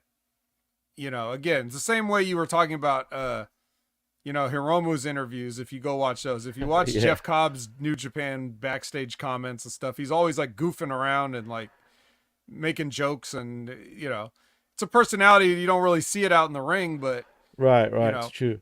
He could do it. Zane brings up an interesting point. It's crazy how short he is, though. He's pretty short. It's true. Hey, remember when he was Monster Masastas on? Yes, I do. Don't remind me. Lucha Underground. Well, when they first show that character, like you see Dario Cueto is like looking up at somebody that looks like he's like 10 feet tall. But he's really fucking. And then, yeah, and then he finally makes his in-ring debut, and it's the short guy. I thought that was funny. Oh, man. Do you think they did that on purpose, though? No. Yeah, I don't think they did either. That's what I'm saying. They probably didn't know who was going to play that character when they first started shooting it. Fuck. Unbelievable. But still, fun times. Yeah, good time. Absolutely. All right. And then we get a sort of like a short little package about Zack Sabre Jr. and Orange Cassidy and their match coming up. And then Lexi's interviewing Orange Cassidy. This is great. And then Zack interrupts and basically says, you know, I respect you, basically, Orange bollocks. Wait a second. Basically, Orange is crying because he feels like he's not getting respected by Zack Sabre Jr. And then, you know, ZSJ just comes in. He's having a hard time. He's like, nah, mate, I respect you. I respect you, mate. You know what I mean? And then basically he's like, okay, put your hands in your pockets. I dare to put your hands in your pockets. Go ahead and put your hands in your pockets, like he's ready to hit him if he does it. I actually like this segment. I'm actually kind of intrigued by the matchup. I really am. I actually looking kind of forward to this match, but it's more because of Zack Sabre Jr. But I think these two, you know, you were talking about Cobb and comedy acts, you know, you could get potentially some funny stuff. I think these two can do some funny shit. Like if they gave him the actual time and, you know, weeks to actually do it. Unfortunately, Zack Sabre Jr. doesn't have weeks to do anything in AEW because, you know, he signed in Japan. But Zack Sabre Jr. is still so underappreciated in many ways by the fans that every time I see him again, he's so good and like he's funny too. If you get his humor, he's a character, man. And I love his cocky attitude. Like I'm better than everybody because I'm British, basically. You know what I mean? Mm-hmm. He's a laugh for me, man. I like Zack Sabre Jr. in every way, and I'm looking forward to this match. Yeah, these are two of the more creative guys, right? I think when it comes to like the way they work their matches, even though they're totally different. So it seems like you wouldn't obviously put these two together, but it makes sense if you do think about it. It works. They complement each other. Their characters complement each other too. Right. So we'll see what they do. You're right. Zack Sabre's underrated. I don't think people really appreciate as much because they just don't get to see it that much. So. Right. And Serge, if you're still watching, like he put on all that weight you were talking about. He's still small and he's still smaller than you would like, but compared to how he was like several years ago, like he was extremely he's thin, put on. And now he's just normally thin. Dude, he was a surfboard back then. He had the worst looking body. Now he's actually a good. I actually think he's a great size for his body, if that makes sense. I think he's perfect. I know he looks a little sloppy in a way since he's put on the weight. Well, yeah, but it suits him. Let's say he's not taking any advice. Let's put it that way. So none. He's just gaining weight by gaining weight, so he's gonna be a little bit skinny fat, but yeah, he's got the baby fat. It looks like that, you know, sort of baby fat, but yeah, it's all right. It suits him anyway. Right. So there's that, and then we go from that great technical wrestler to another one. Hechicero is next. I thought of you straight away, Vet. Straight away. And he made this. He was doing that too. The sorcerer, the wizard, whatever you want to call him. He's Hechicero. That's it. Hechicero. Not Hechicero like I used to say. It's Hechicero, right? And not do it the American way. Hechicero like Brian and Jim call him. Like, that's not the white guy way of saying it. You know what I mean? Hechicero, or like McGuinness would say. You know, I hate the way he pronounces some shit. But no, Hechicero, man, you've sort of got me, I'm becoming a fan of his, dude. I'm not going to lie. And the way he treated this jobber was friggin' golden, bro. I loved it. He just made him look like shit. Totally. Yeah. It was great, man. That's what's up. But unfortunately, what I got confused about, he's facing MJF. Yeah. It's like throwing him, Hechicero, against Roman Reigns, say, if he was going to WWE. That's how it feels to me. Like, I don't know why this matchup is really happening. It does not make sense on the surface. So the only thing that I could think of is that if they're talking, like, obviously, like you said, MJF is a top guy Right. for AEW. So Absolutely. he probably like 99% has a lot of say in like his creative and who he wants to work with and do what with. Which means that if you're randomly getting put with Hechicero on a card, that must mean that MJF saw the same things that I see in him and is like, I want to have a match with this guy. You know, I don't care what the fans will think, but like, this guy can work a good match with me and we'll have a good match. And if that's what I'm saying, it's like, if I'm on the wavelength, if MJF and I see eye to eye on anything, right? Then if we're looking at the field of possible people, like, okay, we got Forbidden Door coming up, who can I work with? If I'm MJF, I'm looking at the guy that I'm going to be in the ring with, not who is like the biggest, the biggest name or whatever, but like, obviously it would have been Roosh, but because of the CMLL AAA thing, I think that has something to do with it weirdly, or Too some much reason politics. like that. Right. So the next best option is like this guy. He sticks out to me as one of the, like, he's a standout. When I watch Hechicero, to me, he jumps off the screen to me. To a fan, I could see why a fan would be like, I don't give a shit about this guy. What makes him so special? But they're a fan. I'm a worker. I'm looking at him like, I want to work that guy. MJF probably doing the exact same thing. So that's my best guess as to why this is even happening. Oh no, for sure. You hit the nail on the head. 100. Otherwise, this match wouldn't be happening if MJF wasn't sort of like, I want that guy. You know what I mean? It had to be that because there's no other reason. I don't see MJF being like, all right, Forbidden Door, who do you got for me, Tony? And he's like, Hechicero. And he's like, huh? Yeah, I don't think that happened. He's probably like Hechicero? He probably had to convince Tony Khan to. Maybe Tony Khan's probably like, well, what about Mystico? And he's like, no, Hechicero. Mystico. It's more my. I want to wrestle. Mystico. Because MJF likes to prove that he can wrestle. That's why he has like Iron Man matches with Bryan Danielson and stuff. So if he looks at Hechicero as like a grappler, he is, and it's rare. Hang with that stuff. Right, and he is a grounded wrestler. He doesn't flip around or do none of that shit. He throws fireballs. That's how different he is, just quietly. I was waiting for a freaking fireball. Unfortunately, he didn't do it this week, though. Damn it. Kevin Blackwood did not deserve a fireball. Yeah, I knew you were going to say that. Straight up. he got his ass kicked bad. Like, real bad. But it was fun. It was entertaining. Right. It's probably one of the most entertaining jobber matches I've seen in a while, actually. Yeah, because that's how you do it. You know, like, and it's the same thing Deeb did. Like, Deeb's an unselfish wrestler. She's not a selfish wrestler, but when it's time to do the business, that's how you're supposed to do it. You don't give the job guy like 15 minutes like they do on Ring of Honor or whatever. In this thing, it's like it's basically almost like you come out to do a promo, but there's like a match involved, like a quick match. Right. But you're really out there for the promo. Same thing with Serena. Like, it was really about the promo and the Riho thing. She just happened to have a quick match right beforehand. Same thing with Hechicero. He's not going to do the promo, but he's only there to get over to be like, yeah, this is, to show the difference. He's there to show the gap, the skill gap between Kevin Blackwood and MJF. Blackwood. If I'm going to have a competitive match with MJF and lose, I can't give this guy anything. He's got to get beat instantly. So as he shouldn't too. So again, Hechicero gets it. I'm seeing these things. This is why I love the man. Do you think I love you, Hechicero? Te amo. You didn't just say that. Oh, that is gold. That needs Kaz. If you're listening to this show, please record that snippet and put it up. Actually, he did, because he took a part of what I said on the Smack Attack and put it out there. So thank you, Kaz. Oh. Yeah, about me saying how I think. Yeah, maybe. Well, I was just talking about, he put the part about me saying that the Wyatt six. Now suddenly they're all sick in the head, basically.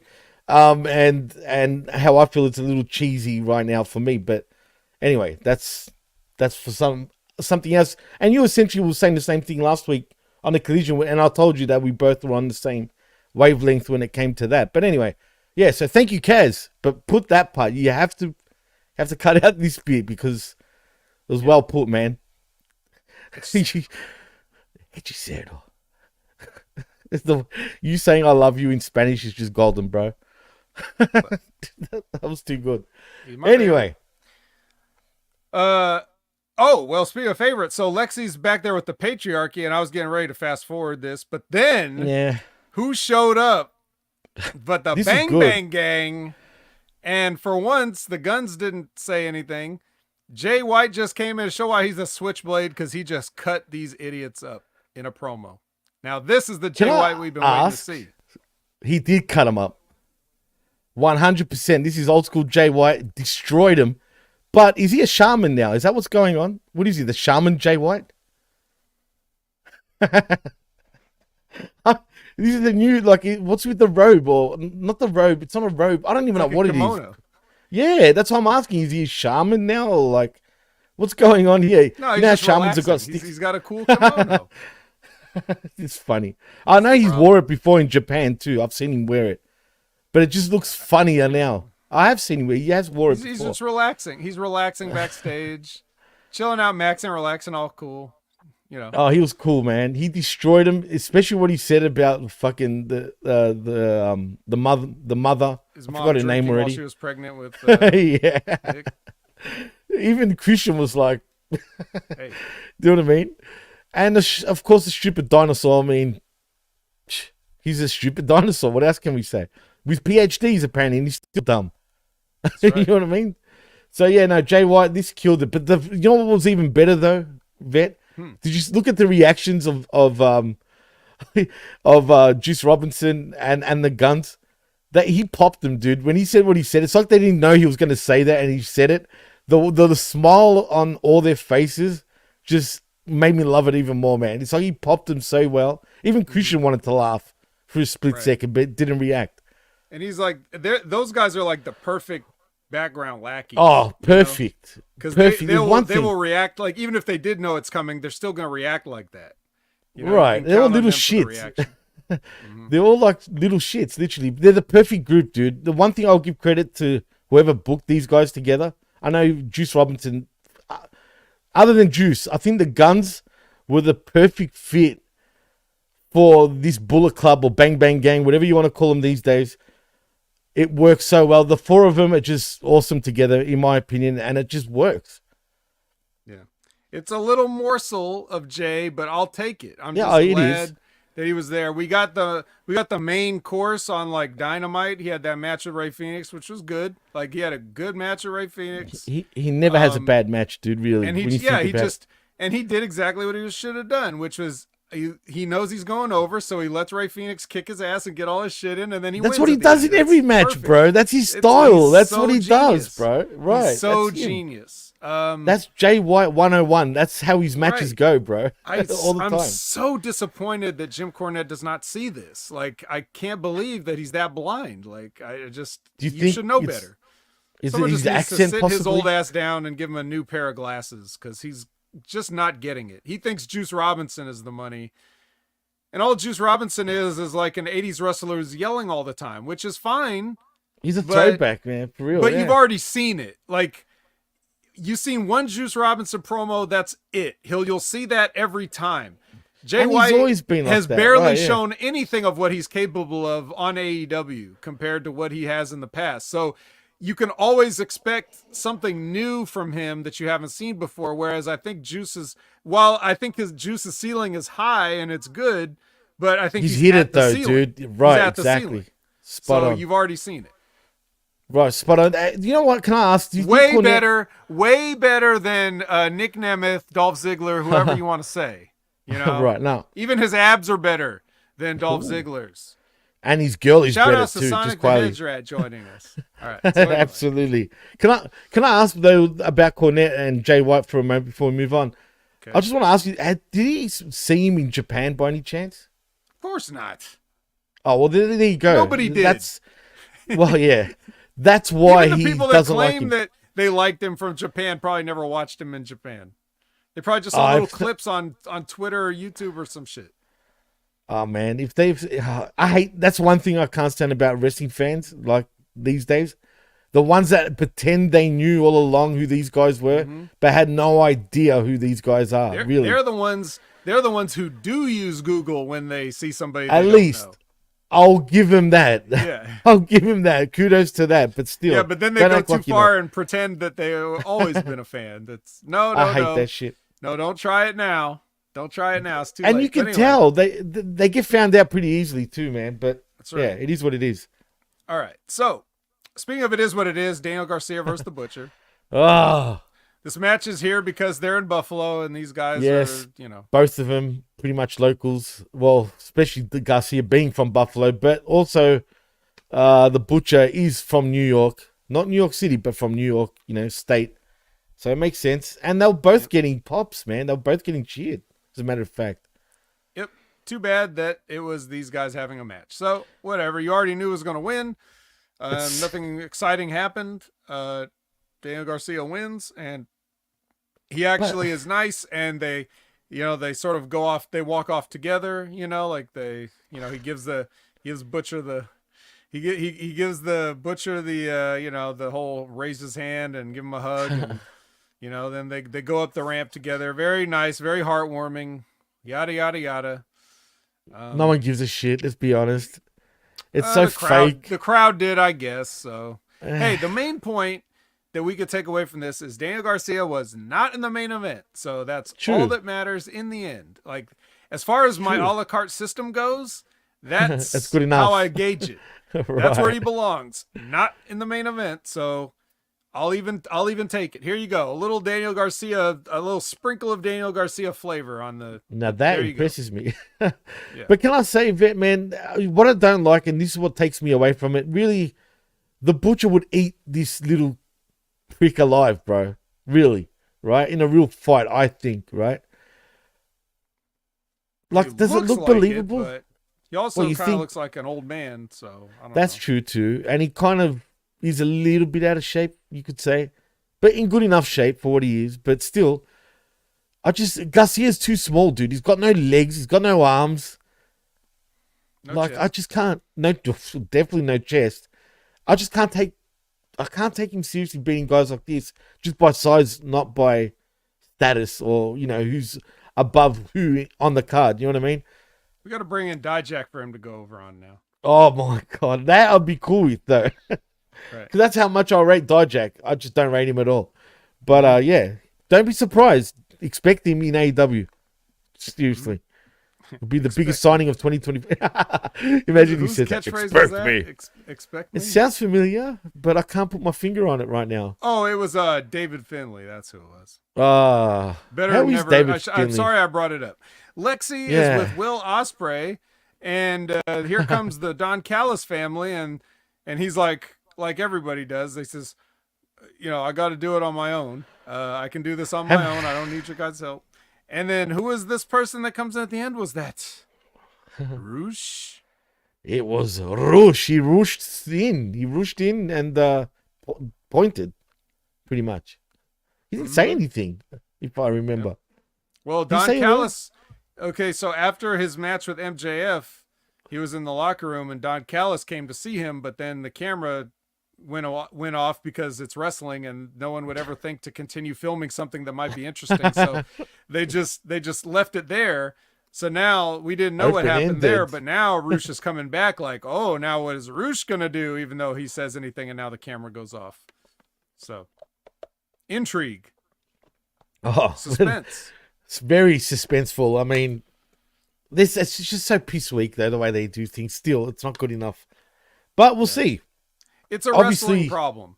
One of the things I hate about modern wrestling, or it could have been always done like this, but it's always like the camera will catch an incident, and then right when you want to see what would happen next, it's like, well, bang. We're out of, we're just moving on now. Like, this is not interesting.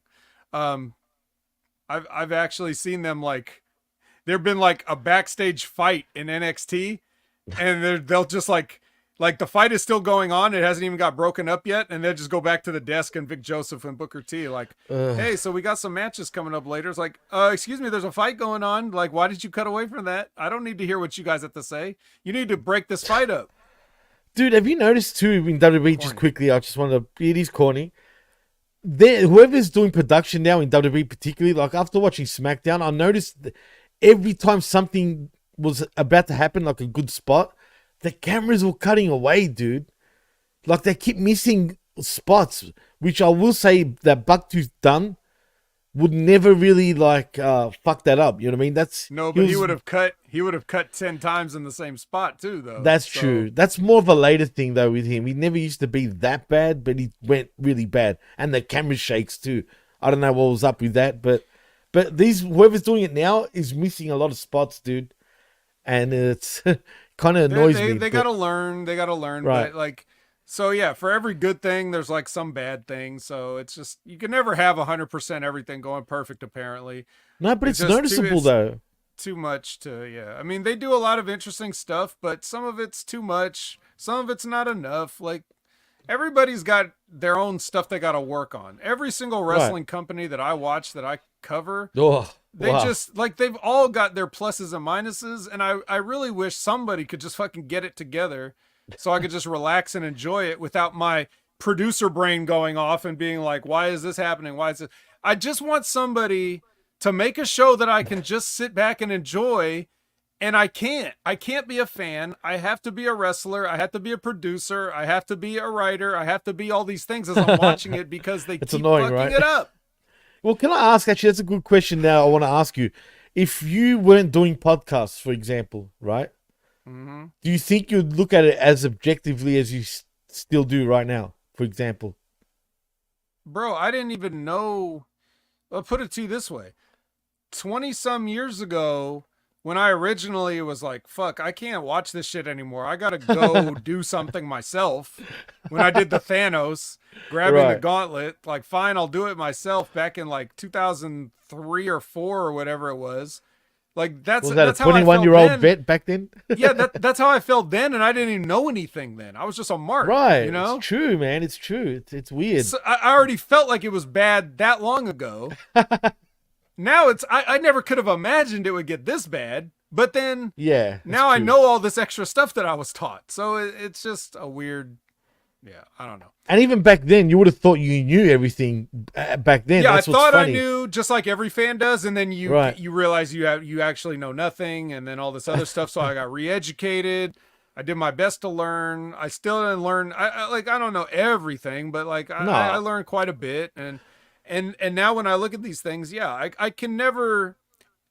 Once you've seen how the sausage is made, you cannot and you're in the at business, so yeah, that would fuck it's it too bad. late now. There's no chance of being entertaining. So that's why the a la carte theory has, I have to break it down to moments that I like. Like I can't grade Daniel Garcia's whole segment. I just have to grade that he's not in the main event. Like, that's the only thing about it that I give a grade. Oh, he's not in the main event? A+. That's Bang. it. So that's just how it is. But anyway, good answer though. I like that. I like the way you answered it, man. Yeah, and I speaking of answers, I just want to throw out, Lab Rat asked a while ago, did Butcher ever win in AEW as a tag team or singles? No, he didn't. The end. I mean, he won. I mean, there's probably a random tag match he won on AEW Dark, but nothing of any significance. Didn't Butcher get released with the Blade and the Bunny initially, but now he's just working on, like, whenever they need him? I could have sworn he got his contract expired or some shit. I could be wrong. It doesn't matter. He's irrelevant. He's around as of last night. He's still there. I don't know where the other two are. So, but, the sound bite. What's your name, fella? Triple H. Shout out to Big Ray. Shout outs to me. I'm the one who gave him that soundbite. Oh, really? I forced him to use that. That's one of the few contributions I've made, was that I think it was from like a Botchamania thing where they did like one of it was. I remember now. And I was 100%. Just like, oh, this is too good. We got to use this. So, well, see, I didn't know that. To me. Shout outs to the vet. I mean, I actually didn't know. You never told me that. But I love it though. What's your name, fella? The Simpsons thing, whatever, and Triple H. It's funny. All right. So next we got a little promo for the Brody edition Reeboks, Brody Lee edition Reeboks. They look like the shoes look all right. Like, they look cool. So what's So going on here? if you want to buy those, the proceeds go to a good cause. Absolutely. Actually, everyone should go and try to buy those because it is for a good cause. But my initial thought now is, so is AEW and Reebok now collaborating? Is that a thing now? Apparently, I mean, there must be something, or at least maybe just the individuals. Like, it could have been a thing with the Bucks individually, maybe the Brody Lee family individually. Maybe that, I don't know. Maybe it is AEW. Maybe more people will be getting shoes. I don't think Swerve's shoes are Reeboks. No, there's some shoes, right? Yeah, there's some other no-name brand that he was talking about. I'm not sure Not what the brand. Jordans he was wearing on this episode, which we'll get No, to later, but which is funny because not long ago he was saying, see, they're not Jordans anymore and blah, blah, blah, but here he is wearing... I don't know what's going on there, but we'll get to that. Who knows? Hey, you know what? You know what is going on? Lexi is with Jack Perry, and Jack Perry's like, I don't see why I should be in this match. I'm not going to be in this match. I agree with him. So he tries to back out of it, and then Chris Daniels comes in and backs him into the match because he says, if you don't do this match, then you're going to be out of the ladder match tomorrow. So now we're supposed to take Mr. SCU, Mr. The Fallen Angel serious now, because all the other times he would get beat up, right? When he tried to... Shirt. Oh, so that's what makes him diff. So now he's the what's his role again? He's the, what do you call it, man? The role that JR and Triple H used to be. For some reason it's gone blank in my head. Talent relations. He's talent relations guy. That's what he is. Mm-hmm. So now he's all serious. I feel like he's trying to pay. The GM. He's Adam Pearce now. I was just gonna say, you took the words out of my head. I wasn't gonna say Pearce. He reminds me more of Aldous the way he's acting, though. Yeah. It's better if you got a bald white guy to be your authority. Aldous still has hair, so a small bald and white guy. And he has a suit jacket. Aldous doesn't just wear the shirt like Chris, but he's not just a fallen angel anymore. This version is the chief. But I like this. I like Chris Daniels getting things done. You know, just like that time. Just like that time we were in the elevator and he asked me what floor I was going to and he pushed that button for me. He got things done, you know? He told me that story. Yeah, that's funny. And no, it was actually one of his better promos that I've seen in a long time on this very show and others, obviously. I actually didn't mind the way he put his foot down and actually stamped his authority for once. Right. Well, we're getting a lot of, like, whatever you want to call them, segments, bits, incidents. There was a lot in this show anyway. They're just moving along, boom, boom, boom, boom, boom. Which was Don't good. Spend too long on it. Let's just go. And it was great pacing, man. Yep. And then next is an Owen Hart tournament match. It's Shida versus Deonna Purrazzo. Hikaru Shida versus Deonna Purrazzo. They have their match. Shida wins with her whatever knee move or whatever, and then everybody has like a running knee move. Apparently, everybody, bro. Everybody. Like, come on, man. You know, it's nothing. They're just it's lazy. And speaking of lazy, is it just me, Vet? But has Hikaru Shida put on weight, dude? Her face is gone all puffy. Her backside, not that there's anything wrong with it. She's still got a decent backside, but even that seems a little, on the flubby side. She's not fat. Don't get me twisted. Compared to what she used to look like, though, it seems like she's put on quite a bit of weight. Her face looks a lot more puffier too, dude. I don't know. Could be the hair, could be the blonde hair, but I don't know. Am I tripping? She got a haircut. I don't know. Revamped, you're right. Lady Frost is looking good. She's in the best shape she's actually been in a long jacked, time. Absolutely. Her husband's very jacked. I guess the tan comes from the sun shines on the snow crystals, which magnifies the light back and gives her an extra tan. Absolutely. So when she melts, when she's like melting, right? Basically, it becomes like a spray tan, and then she's like tanned. Yeah, right. That's how it goes. I get it. Yeah. So everybody looking good. Shaming. And then, but Deonna does that thing, which is my favorite, where you take somebody's finisher and then you just get back up and start kicking their ass after the match. Like, I guess you're not that hurt, right? So don't sell Not at all. Fuck selling. Yeah. But then Rosa comes out. Thunder Rosa runs out and prevents this revenge. La Mera Mera. Deonna. So maybe they're still not finished with their business. Maybe. Again, where is Tony Storm and Deanna's little friggin' feud, which was actually a lot more meaningful than Thunder Rosa and what do you call her? Diana Perrazzo, the virtuosa. Virtuosa, yes. It sounds like a pasta. Yeah, it probably is. The virtuosa, eh? Start Uh, doing this. She needs to start doing this when she walks out of the ring. I mean, God. Good. FBI She's come out in 2.0. jeans before, looking very Jersey, but Joyzy.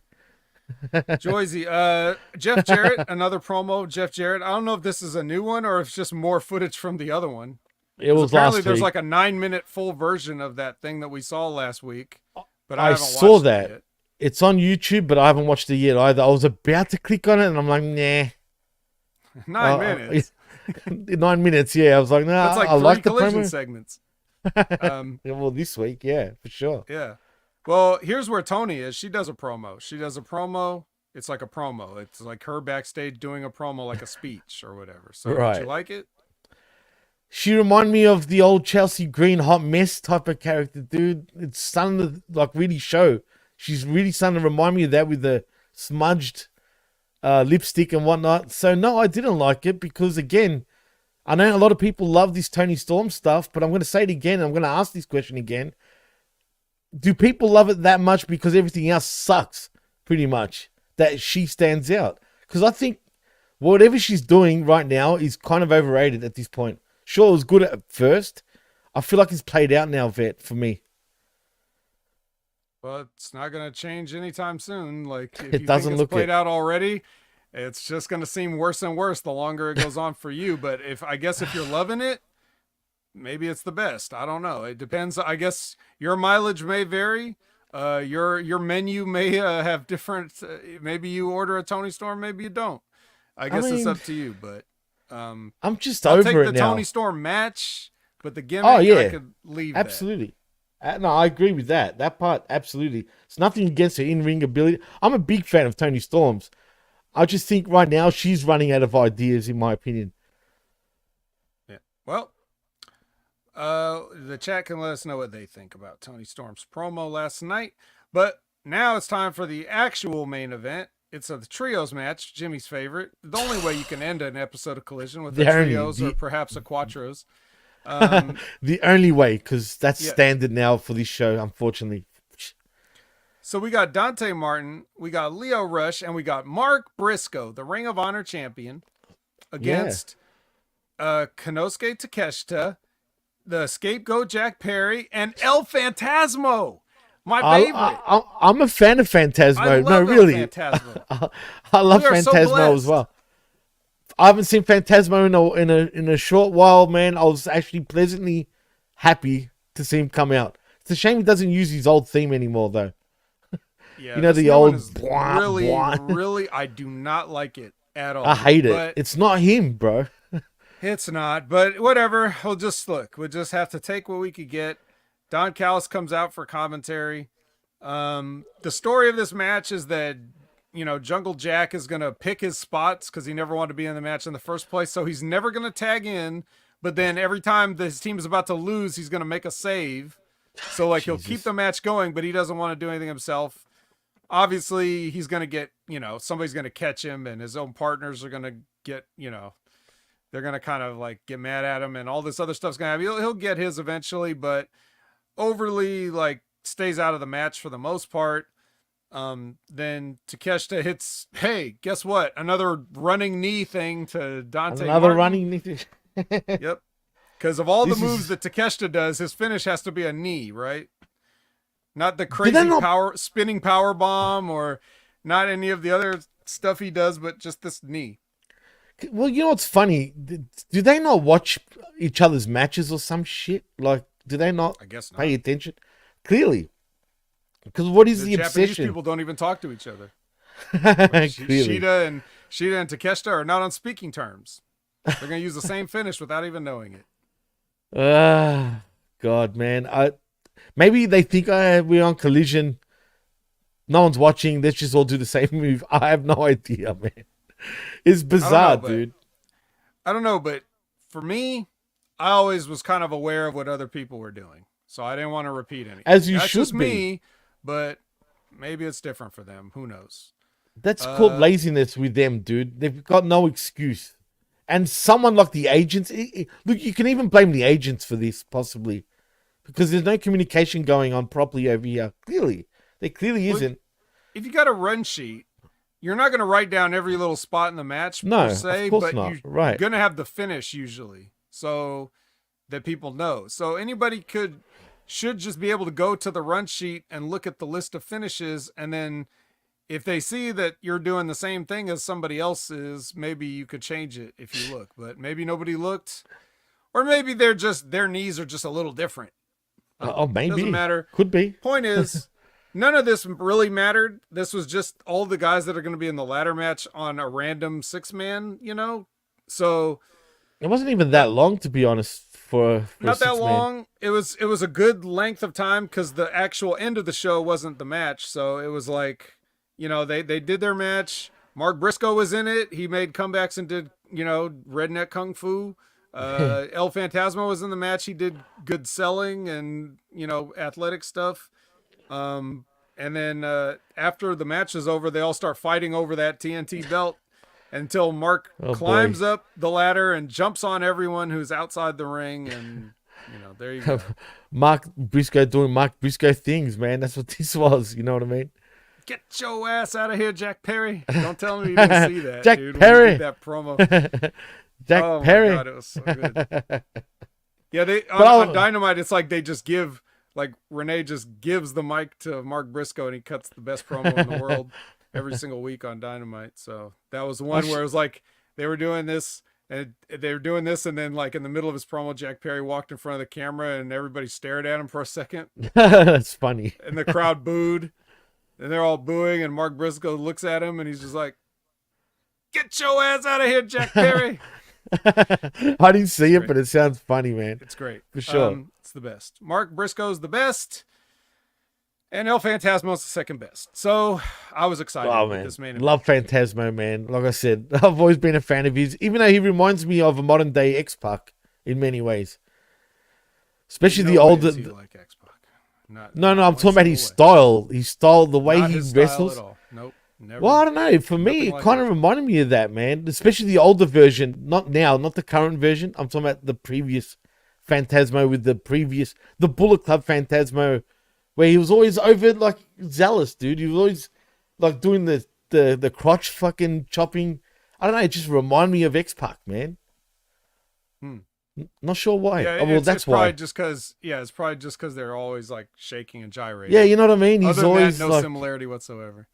It just, yeah. But like I said, I think he's got better. X-Pac I think people shat on him too much. But Phantasmo, I think, has got potential to do good things, even in North America. But again, I think he's been in Japan for a little too long at this point, Vet. I think it's time for him to actually start looking elsewhere, man. Well, he's a Canadian. So he is Canadian. Might be a little more at home in North America. Probably be easier travel. But I think New Japan's giving him a good position right now, which is probably why he stayed over there. But fact is, what's good about him is he can work, right? Like you could tell he's not like a spot monkey. He always he does very athletic moves, but he always puts them in a right place with good psychology. He does little things that you see that real good veteran wrestlers do. So whoever trained him really knew what they were doing and he really learned it. I like the way he sells. I like the way he thinks in the ring. And I like the fact that when he does those high flying moves, he's always like very accurate. Like he never like lands with his knees on somebody's face or any of those. Like he's always like floats in the air, lands perfectly. Like his timing is good, everything. Even that dive he did on the ring where he dived on Leo Rush, like did the suicide dive. That was like, he still got it perfectly safe, but even that was like one of the sloppiest things I've ever seen him do. He's usually even more crisp and tight than that. So, and you know, seeing El Phantasmo live, is one of the best matches I've ever seen live. You know, he's just really, really good. So I've seen him live too. And you know what? He's a lot taller than you realize. He's actually quite sort of tall, man, which sort of like surprised me. No, like I said, I've always liked him, man. I've been a fan of his for quite a few years now.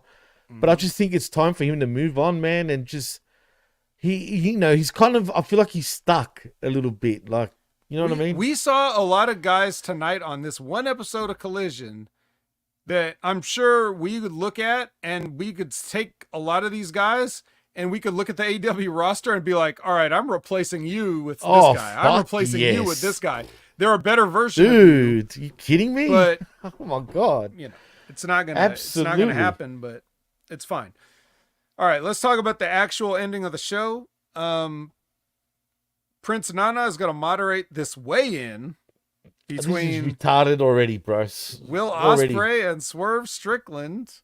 They have a digital scale this time, so Big Show can't come out and fiddle around with it for 10 minutes. How dumb was that with Cody, bro, and a go-go? Oh my God. That was just cringe. So here's the thing. Well, I actually won't. I'll save my comments till I get through the whole. I'll tell people what happened first. So anyway, they strip down to their shorts, and they get on their way in. If anybody cares, they say Will Ospreay weighs 220 and Swerve weighs 230, and then Nana has them come out and pose for the photo where they get face to face. They're uncomfortably close, look like they're gonna maybe kiss each other real quick, and then but they're too angry. No kiss, no te amo, and then they back off, and then Nana says, "Did they have any comments?" And Will Ospreay stopped saying "bruv" and started saying "son" a lot instead, and then Swerve unnecessarily made a personal comment, and then that started a fight, and then they pulled him apart, and then Will Ospreay hits him with a flying hidden blade from across the stage, knocks him out, and that's basically how it is. But the line that Swerve said, I wrote it down because it was funny to me. It's like he says, "You're dressed like a bum, I'm dressed like a businessman." But he says this as he's wearing like nothing but his furry boxer shorts. What a fucking idiot. So what business is this what boardroom is this you walked into with furry boxers? So yeah. What a fuck. So he killed himself by saying that, dude. Before I get your thoughts, Jimmy, I just want to say this. Go for it, man. I would like the idea of the weigh-in and everything they did and Prince Nana and all this stuff, like the way they did it is fine. However, they only do it when they want to do an angle about a weigh-in. If you would just do a weigh-in for every big match, then it would be like, okay, and then maybe nothing happens at the weigh-in. If you treat it like UFC, UFC does the weigh-in, then they do the photo pose, but the UFC does it every time. And the guys usually don't get in a fight at the weigh-in. Sometimes they do. And then it gets more exciting. So if you only do a weigh-in when you're going to have a violence, then it becomes an angle alert and it's not interesting. You have to have a weigh-in every time or never. It's all or nothing, right? So either do the weigh-ins or don't. I like it if they do the weigh-ins, but if you're only going to do it for stuff like this, then just don't do it. It's bizarre, man. You can't have it both ways. You're spot on again. You can't. Either you stick to it or don't do it at all. And that's the issue with AEW. Even with the rankings, Vet. I'm still lost on, is the ranking system still going? Is it not? It is. And if it is, how do they work it out? Because clearly they don't know how to work it out. To quote Mark Briscoe, perhaps. Perhaps. But seriously, yeah, it's the same deal. I don't know what I don't know whose idea it is with these weigh-ins and whatnot. But again, like you said, with Swerve saying what he said, I dress like a businessman and you're like a bum, bruv, basically. That just makes them both look like idiots. You know what I mean? By just that alone, while he's wearing his fluffy friggin'... And what's even worse, Vin, I was telling you this off the air, what I couldn't help but look at was the big black dude that was with Swerve, bro. Mm-hmm. That guy took my attention instead of Swerve and Ospreay. You know what I mean? And that's a problem. If you bring your entourage, Swerve, please don't bring out guys that are bigger than everybody, because it's stupid and they should know this, dude. I'm not a freaking worker, but god damn it, if I was, that would that would be in my head. Like, that would stick out in my head. I don't want someone around me that's going to look bigger than me. Especially if you're the main event. Yep, you're the champ. Yeah, optics, exactly. It's all about optics for me, man, in this sense. Right. But and we're back to like evil Swerve, dark Swerve. Again, what's going on, bro? Right. We're supposed to like it. Like, first he was evil, cutting promos on Hangman's Baby. Then Shit. then we like him because of it. And, then Will Ospreay's a babyface, even though he's in a heel faction, but Swerve doesn't make sense, man. Yeah, It's so a mess. now he's back to the entourage thing, and I don't think it's necessary to go down this route yet, where but I don't know. I wish I didn't care about shit like that. I wish I didn't, because like you said, like, since you were a worker and you can't help it anymore, that's it. You're like scarred for life. There's no changing your thought process. But it's shit like that too that, I wish I could just look past, but I just can't, you know what I mean? Because I'm seeing it on my television. That's the problem. Do you know what I mean? Yeah. And they continuously do this shit. Well, pop quiz, Jimmy. Pop quiz. Yeah. This is something I've seen, from what I've surveyed the wrestling landscape lately the past few years. Pop quiz time. Pop quiz How do time. you get over as a babyface in professional wrestling, Jimmy? These days? Well, just be a babyface, man. Stop. Everyone's a tweener, dude. One way or the other. No, wrong answer. You want to try No, but- again? Well, There how is do a you right get over- answer. go say it, Vet, because you're the one How that's, do you, the how do you get? Maybe the chat wants to take a guess. How do you get over as a babyface in 2024? It's real simple. Be a heel. That's the best way to be a babyface in 2024. You're an asshole. I'm sorry, That am I wasn't wrong? even Did in my people head. No, you're not. Were You're not. were people cheering Swerve when he went into Hangman's house or not? Yes, they were. Absolutely That's were. what I'm saying. Because, and the reason I say that is nobody believes in this stuff anymore. Nobody believes in these characters anymore. So the only thing that entertains people is when they just, they're wiling out.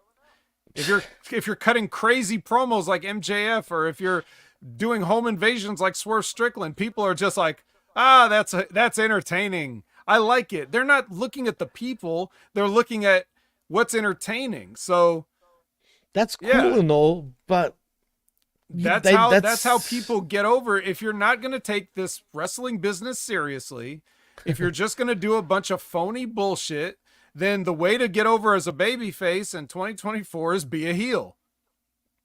It's true. That's it. It's, And the way you be a heel is you just be as boring as possible. that's a heel. Like in 2024, be is boring. Yeah.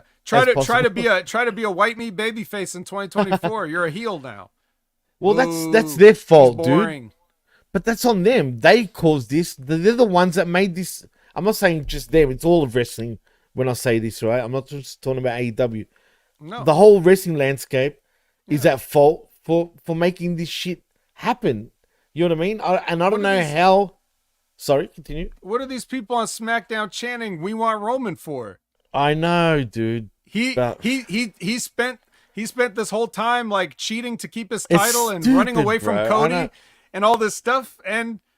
But he comes out and he says things like "acknowledge me" and everybody loves it. So he's a babyface. We want Roman. Fickle, bro.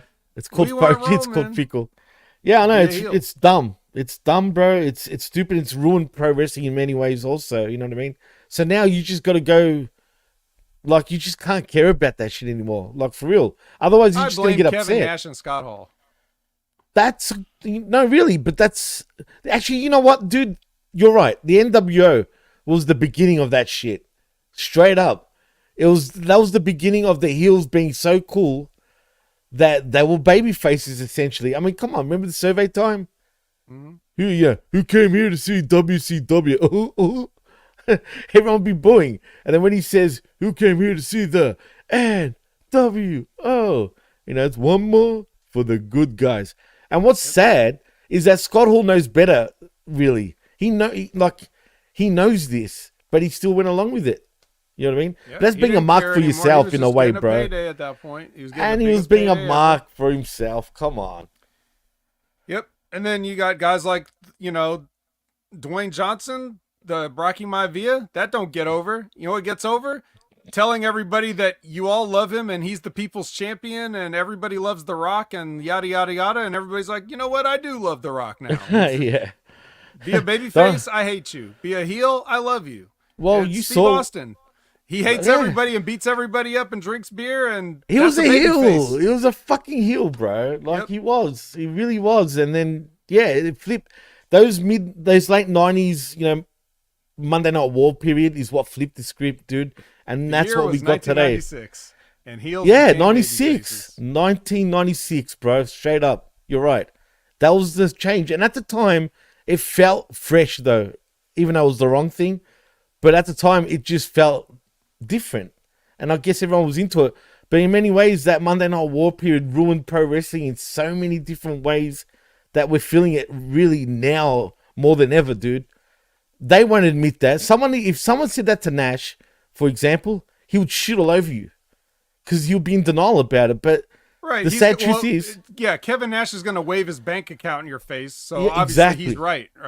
And that doesn't... Look, I'm not holding that against Kevin because I don't think he would have thought, that far ahead. And maybe if he knew everything that was going to happen in the future, maybe he would have thought about things differently because he still was going to make that amount of money anyways. Oh, fuck yeah, absolutely. But I'm just saying, like, it is what it is, man. It doesn't even matter. It's... I know, it's done. What's done is done. It's too late. You can't put the toothpaste back in the tube. I mean, you can, but it would take forever. Like, you have to retrain the audience over a period of years.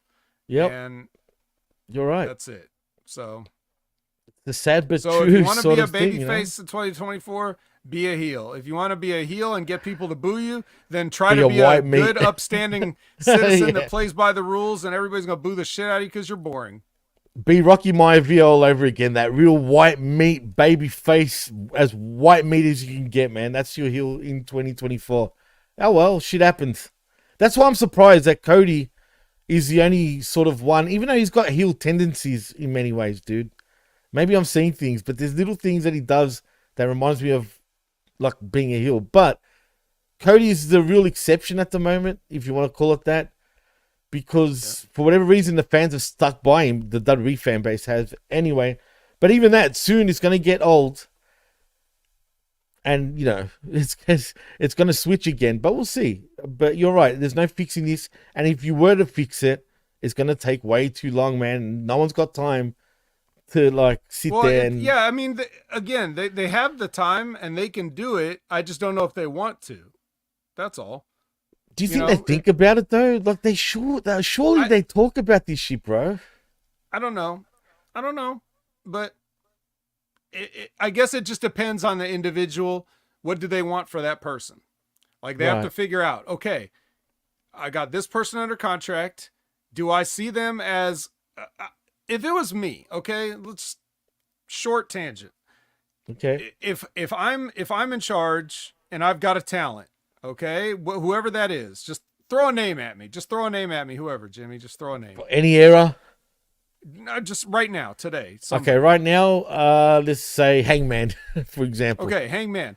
So I'm going to sit down with Hangman and I'm going to ask, the first thing I'm going to ask him is, what do you see for yourself as, like, who is Hangman Adam Page going forward?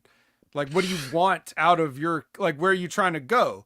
And then depending on his answer, if I agree with what he says and I can see that vision the same way I couldn't see it for Dijak, say, right. But I would be asking him the same question. Dijak, what do you see for yourself? And if he told me he sees himself with the aviator shades and a leather coat, I'd be like, right? If Hangman says, hey, I see myself as a drunk or whatever, and I'm like, well, I don't know if I really see you as a sad sack drunk with butterflies. Maybe what about this? Right. I need to know what they think who they think they are. And then I have to see how does that align with the way I see them when I look at them? Can there be a Venn diagram where the person that they think they are, the character they think they are, and what I see them as come together. Is there a meeting point?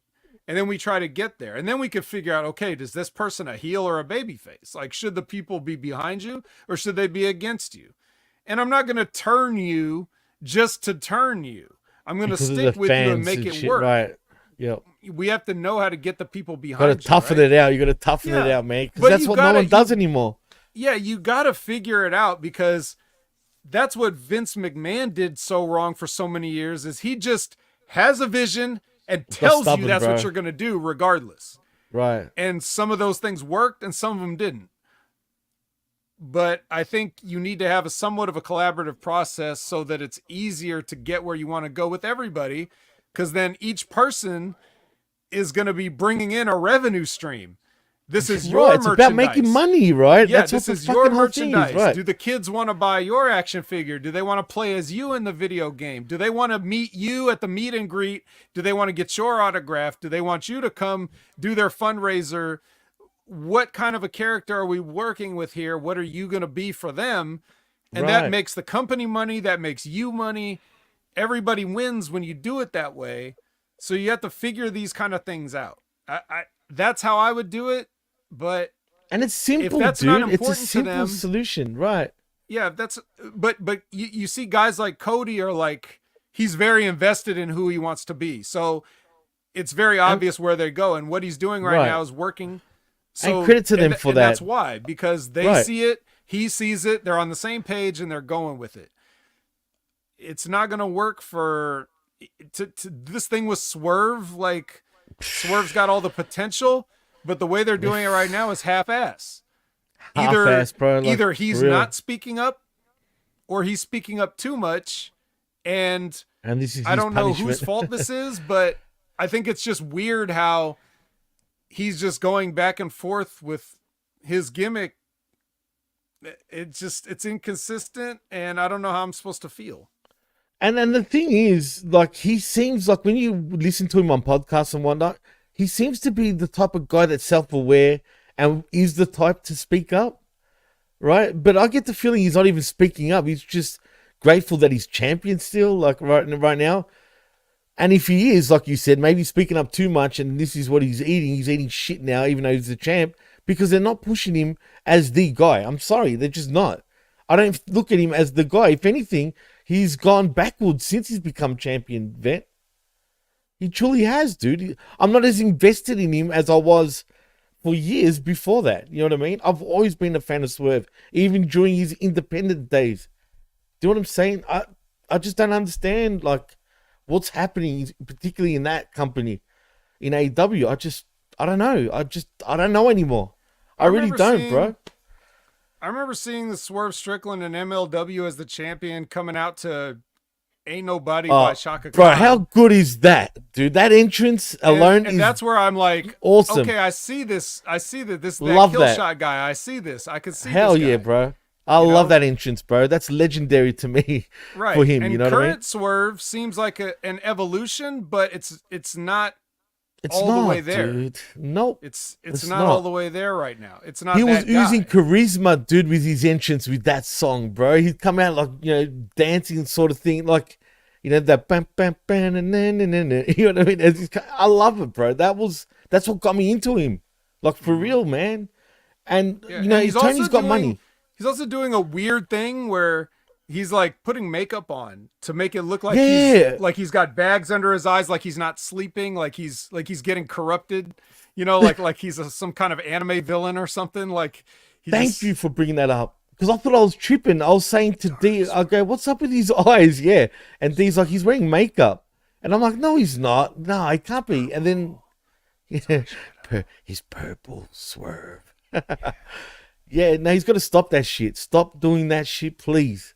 Because it just looks weird to me. But he's borrowing. I don't know. He's borrowing the CEO's compact. He could be. He might be. But you know what? Does Swerve truly look happy right now? I get the impression he's not that happy. I know it sounds weird. Maybe I'm reading too much into it. He just seems like he's probably cool right now. I mean, like, regardless of what anybody thinks about his creative or whatever, like, the fact remains that they chose him to be the top of a company, so he's enjoying what that's like right now. Right, and you can never take that away from him. Yeah, I guess. There's not much. There's not much else he can do, because the stuff that we're talking about, where we're like, we don't get the character, that's not really his fault. Not 100%. So I think he's trying to enjoy. I would assume, could be wrong, but I would just assume he's trying to enjoy it the best he can. And I think there's probably more ups than downs at the moment. But it can always be better. So, I mean, we'll see, but we're getting, a little deep in the weeds. I think we just got to look back at this show and give it a grade now, because that's what we like to do. Right. What would you give this particular collision, Jimmy, as a grade? Fuck, I'm caught up between A- and a B+. I know, I enjoyed this collision, even though there was a lot of issues, don't get me wrong, like we're always pointing out. I'm going to go A-, man, actually, straight up. Yeah. I really am. I think I'm best doing collision in a long time. Dude, in a long time, bro. When was the last time? There was one episode that we both gave an A on collision once. Felt like a long time ago now. I can't even remember how long ago it was. But I've been giving D's every week, or F's, when it comes to collision. So, yeah. A-. I know, I can't even believe it when I say that, Vet. So, way to go, collision. Yeah, I didn't sift through that much wreckage. Yeah. I didn't this get was just poisoned. like a fender bender here. It was like a little, we could buff that out. Hey, exact, great example. Absolutely. Right. We buffed that shit out. I'm going to give this show an S. That's a grade above A. That's above A, absolutely. S for Stephanie. That's what I'm giving it. Very nice. I forgot about Stephanie. I actually did. Yep. No, really. It was a good también, show. Stephanie. I love it. You got to do that more often, bro. That is awesome. But no, man. Like you said, the menu was full for me too, bro. I know what I'm going to get you one day. Maybe there is a Stephanie figurine out there somewhere. Maybe. Is there AAA figures? Did they make them? Or CMLL ones? Sorry. Who knows, but they need to. I've never seen them. I should check that out just out of curiosity if they make figures. But anyway, my cart was definitely full. My a la carte menu was extremely full. So we had almost A-. everybody on here, dude. We had Mark Briscoe. We had Jay White. We had Hook. We had Stephanie. We had Joe Hiromu. We had El Phantasmo even. Oh yes, how did I forget? Yeah. Yeah, we had Ishii as well. Pitbull, Yeah. With Orange. We had the Zack Sabre Jr. promo with Orange. That even entertained me too, man. I liked a lot about the show. Yeah, we had Deep going over. Yes. Like. You know what, Vet? It felt like all the items. It felt like a go home show for once, dude. A brief Roosh. Very brief. He didn't even say anything. He just pointed. Yep. He just showed up, and that was enough. Yeah.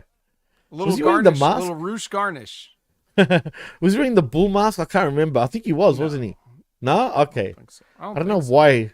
I don't know why I pictured the bull mask on him, for him in the suit while wearing that. It would look funny, but maybe it's just my mind playing tricks on me.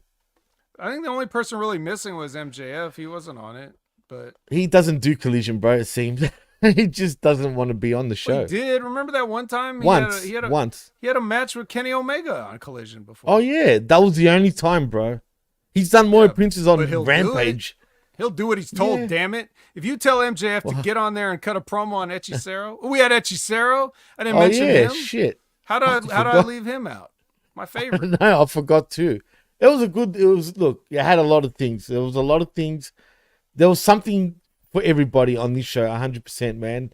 And it got me kind of, it was all for you mainly, but I had a lot on my menu too. Nice. But it kind of makes me look forward to Forbidden Door. But if it's going to be 20 hours, 3 doors. 3 doors, yeah. Got to do it in a 3-day space, man. 100%. Can't do it any other way, man. Just can't. Yep. Unless it was a banger, and I mean banger, where people are like, wow, my God. I hardly doubt it, because AEW fans always say all of them are bangers. But something has to catch my eye. Maybe a debut or something. I don't know, man. But I'll try. But I'll fall asleep. There's no doubt about it. It's all right. Just wake up and continue where you left Yeah, off. No problem. Right. Absolutely. For sure, man. So, yep. A- for me. A- for Jimmy. S for me. So, with that being said, I wasn't missing him. I was perfectly. I didn't fine even without think that. about him. That didn't even cross my mind. I wasn't looking for any milk to drink. You know. Stop it! I don't even want to think like that. That's just foul. No Shane Taylor. That's true. Could but have that's had okay. Shane Taylor, but I think the rest of the show made up for it. And he deserves and no a Shane week Taylor off. means no job for no Shane loss. Taylor. Right, exactly. Right? So that's also a plus. Like, yeah. Absolutely. Even the absence of Shane Taylor can be a good thing if we really look at it. So I agree. 100%, man. So, yeah, man. Great show. And, yeah, I think we're both very positive about it, surprisingly. So, no, that's awesome, man. Is there anything else we needed to touch on in the show? We can just tell us, tell everybody where they can find us. But I don't think that's what you like meant. to touch Stephanie, you mean? That's right. I can bring it all back to Stephanie for 2 more hours. She's a prodigy, man, for sure. How old is she, man? Is she early 20s? She has to be, I right? think she's like, I think she's like, in her mid 20s, mid to late. She's still young. She's still young. The ceiling is endless for her right now, man. As long as she sticks to her it. match with Mercedes is going to be better than the Lady Frost one for sure. Oh, they've worked together before. Dude, Mercedes is much more familiar with Lucha, so it's going to be. This is what she wants, man. She wants to wrestle these type of wrestlers from all promotions. So credit to her for that, at the very least. Yep. So I'm I'm excited about that. Monet. We'll whenever I watch it over the next 2 days. 3 days, you mean? 3 days even. We'll try. Who knows? Keep in mind the pre-show is stacked. This is going to be the biggest Free pre-show, I think. Guys. Get on the AEW YouTube channel. Watch 7 this matches. Door kickoff or whatever they call it. 0 hour. Whatever it is, man. It's part 1 of the Forbidden Door fiesta, it seems like, because it's a stacked card, man, for real.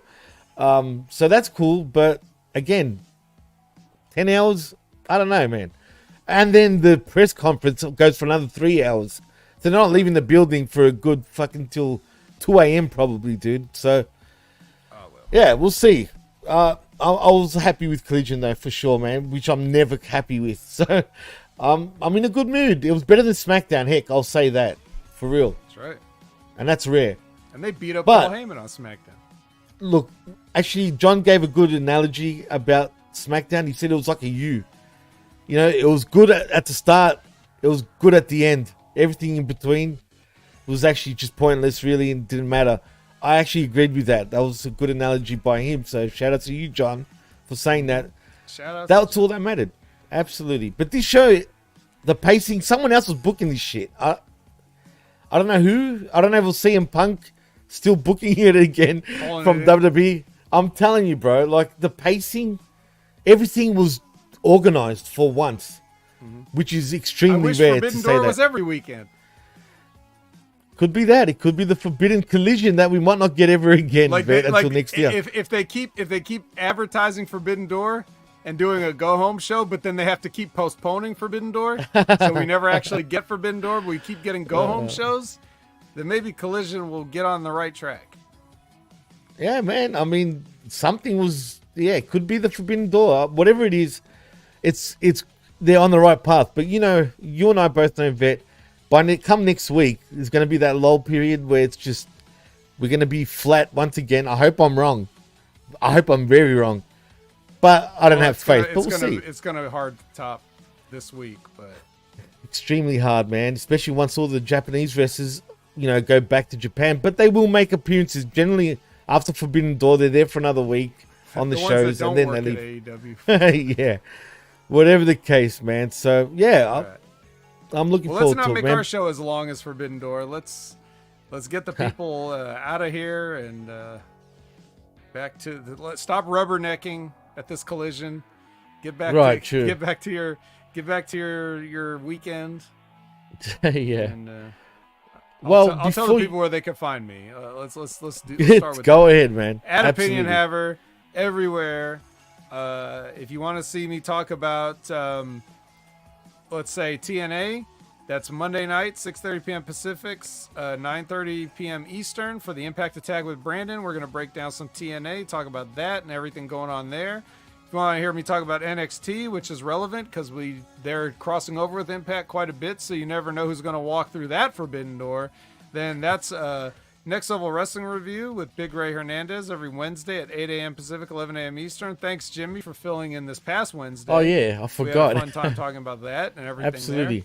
Yeah, I think Ray minus one tooth will be back in his normal time slot, so look forward to that.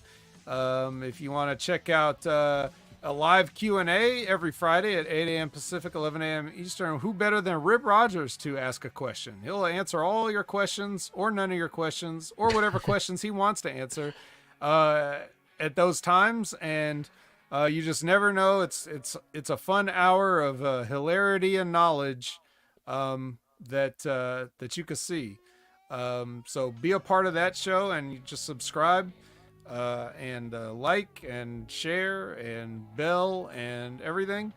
If you want to check out Stevie Richards, he's gearing up for the Stevie Richards show, and that's going to be a new show that he's launching with the that one guy from Wrestling Shoot Interviews or whatever WSI stands for. They're going to do a show, and it's going to be Wrestling Shoot Interviews, it's called, and it's out right now. Yep. Okay. And it's out right now. You can go and check it out. Oh, okay. So there you go. Stevie Richards doing that hot new stuff, and then he's also got his same stuff with the fitness. He's still reviewing fitness products and everything. I was asking him after I saw like an Instagram story from Zia Lee working out in her garage gym. I was like, did Zia Lee move in with you, Stevie? So, but he's still got a garage full of stuff. He's reviewing, so check that out. And then I'm gonna throw this one out there too. JTG just recently launched his YouTube channel, so if you want to check out Jay the God and all of his little he's got nice short bite-sized videos, 5 minutes or so, with things like his first meeting with Vince McMahon, or the thing that got him the most heat, or 5 things that'll get you heat, or those type of things. So check out his channel. He's trying to grow that channel, and yeah, that's it from me, Jimmy. Yeah, and by the way, if anyone gets a chance, go and get his books, man. I'm talking about JTG's. I've got both of them. Damn, why did I write this book 1 and 2? Part 1 and 2, right? And they're a blast to actually read. Even though he doesn't mention names, you know exactly who he's talking about. Put it that way. You know what I mean? Which is hilarious. And he's a great storyteller, man. And so yeah. But if you want to follow me on the Twitter, or sorry, the X, you can at DJ MassFX, and also at the PWC Network. Like and subscribe right here at channelattitude.com, where for $5, not only do you get the realest, but also the best talk in all of pro wrestling, and also HamidMediaGroup.podbean.com for our affiliate shows, and the PWC Network.podbean.com for other shows. And Vet, I think that's a wrap. So in saying that, I am Jimmy T, that is the Vet Jamie Williams, and you've been listening and watching the HMG Saturday Night Wreckage right here on channelattitude.com via Hamid Media Group, and we're out. And thank you to everyone that's joined us, and thank you to everyone that's actually brought our numbers up. We're way up, Vet, all across the board. So thank you to everybody that's tuned in, and we'll see you very soon. Peace.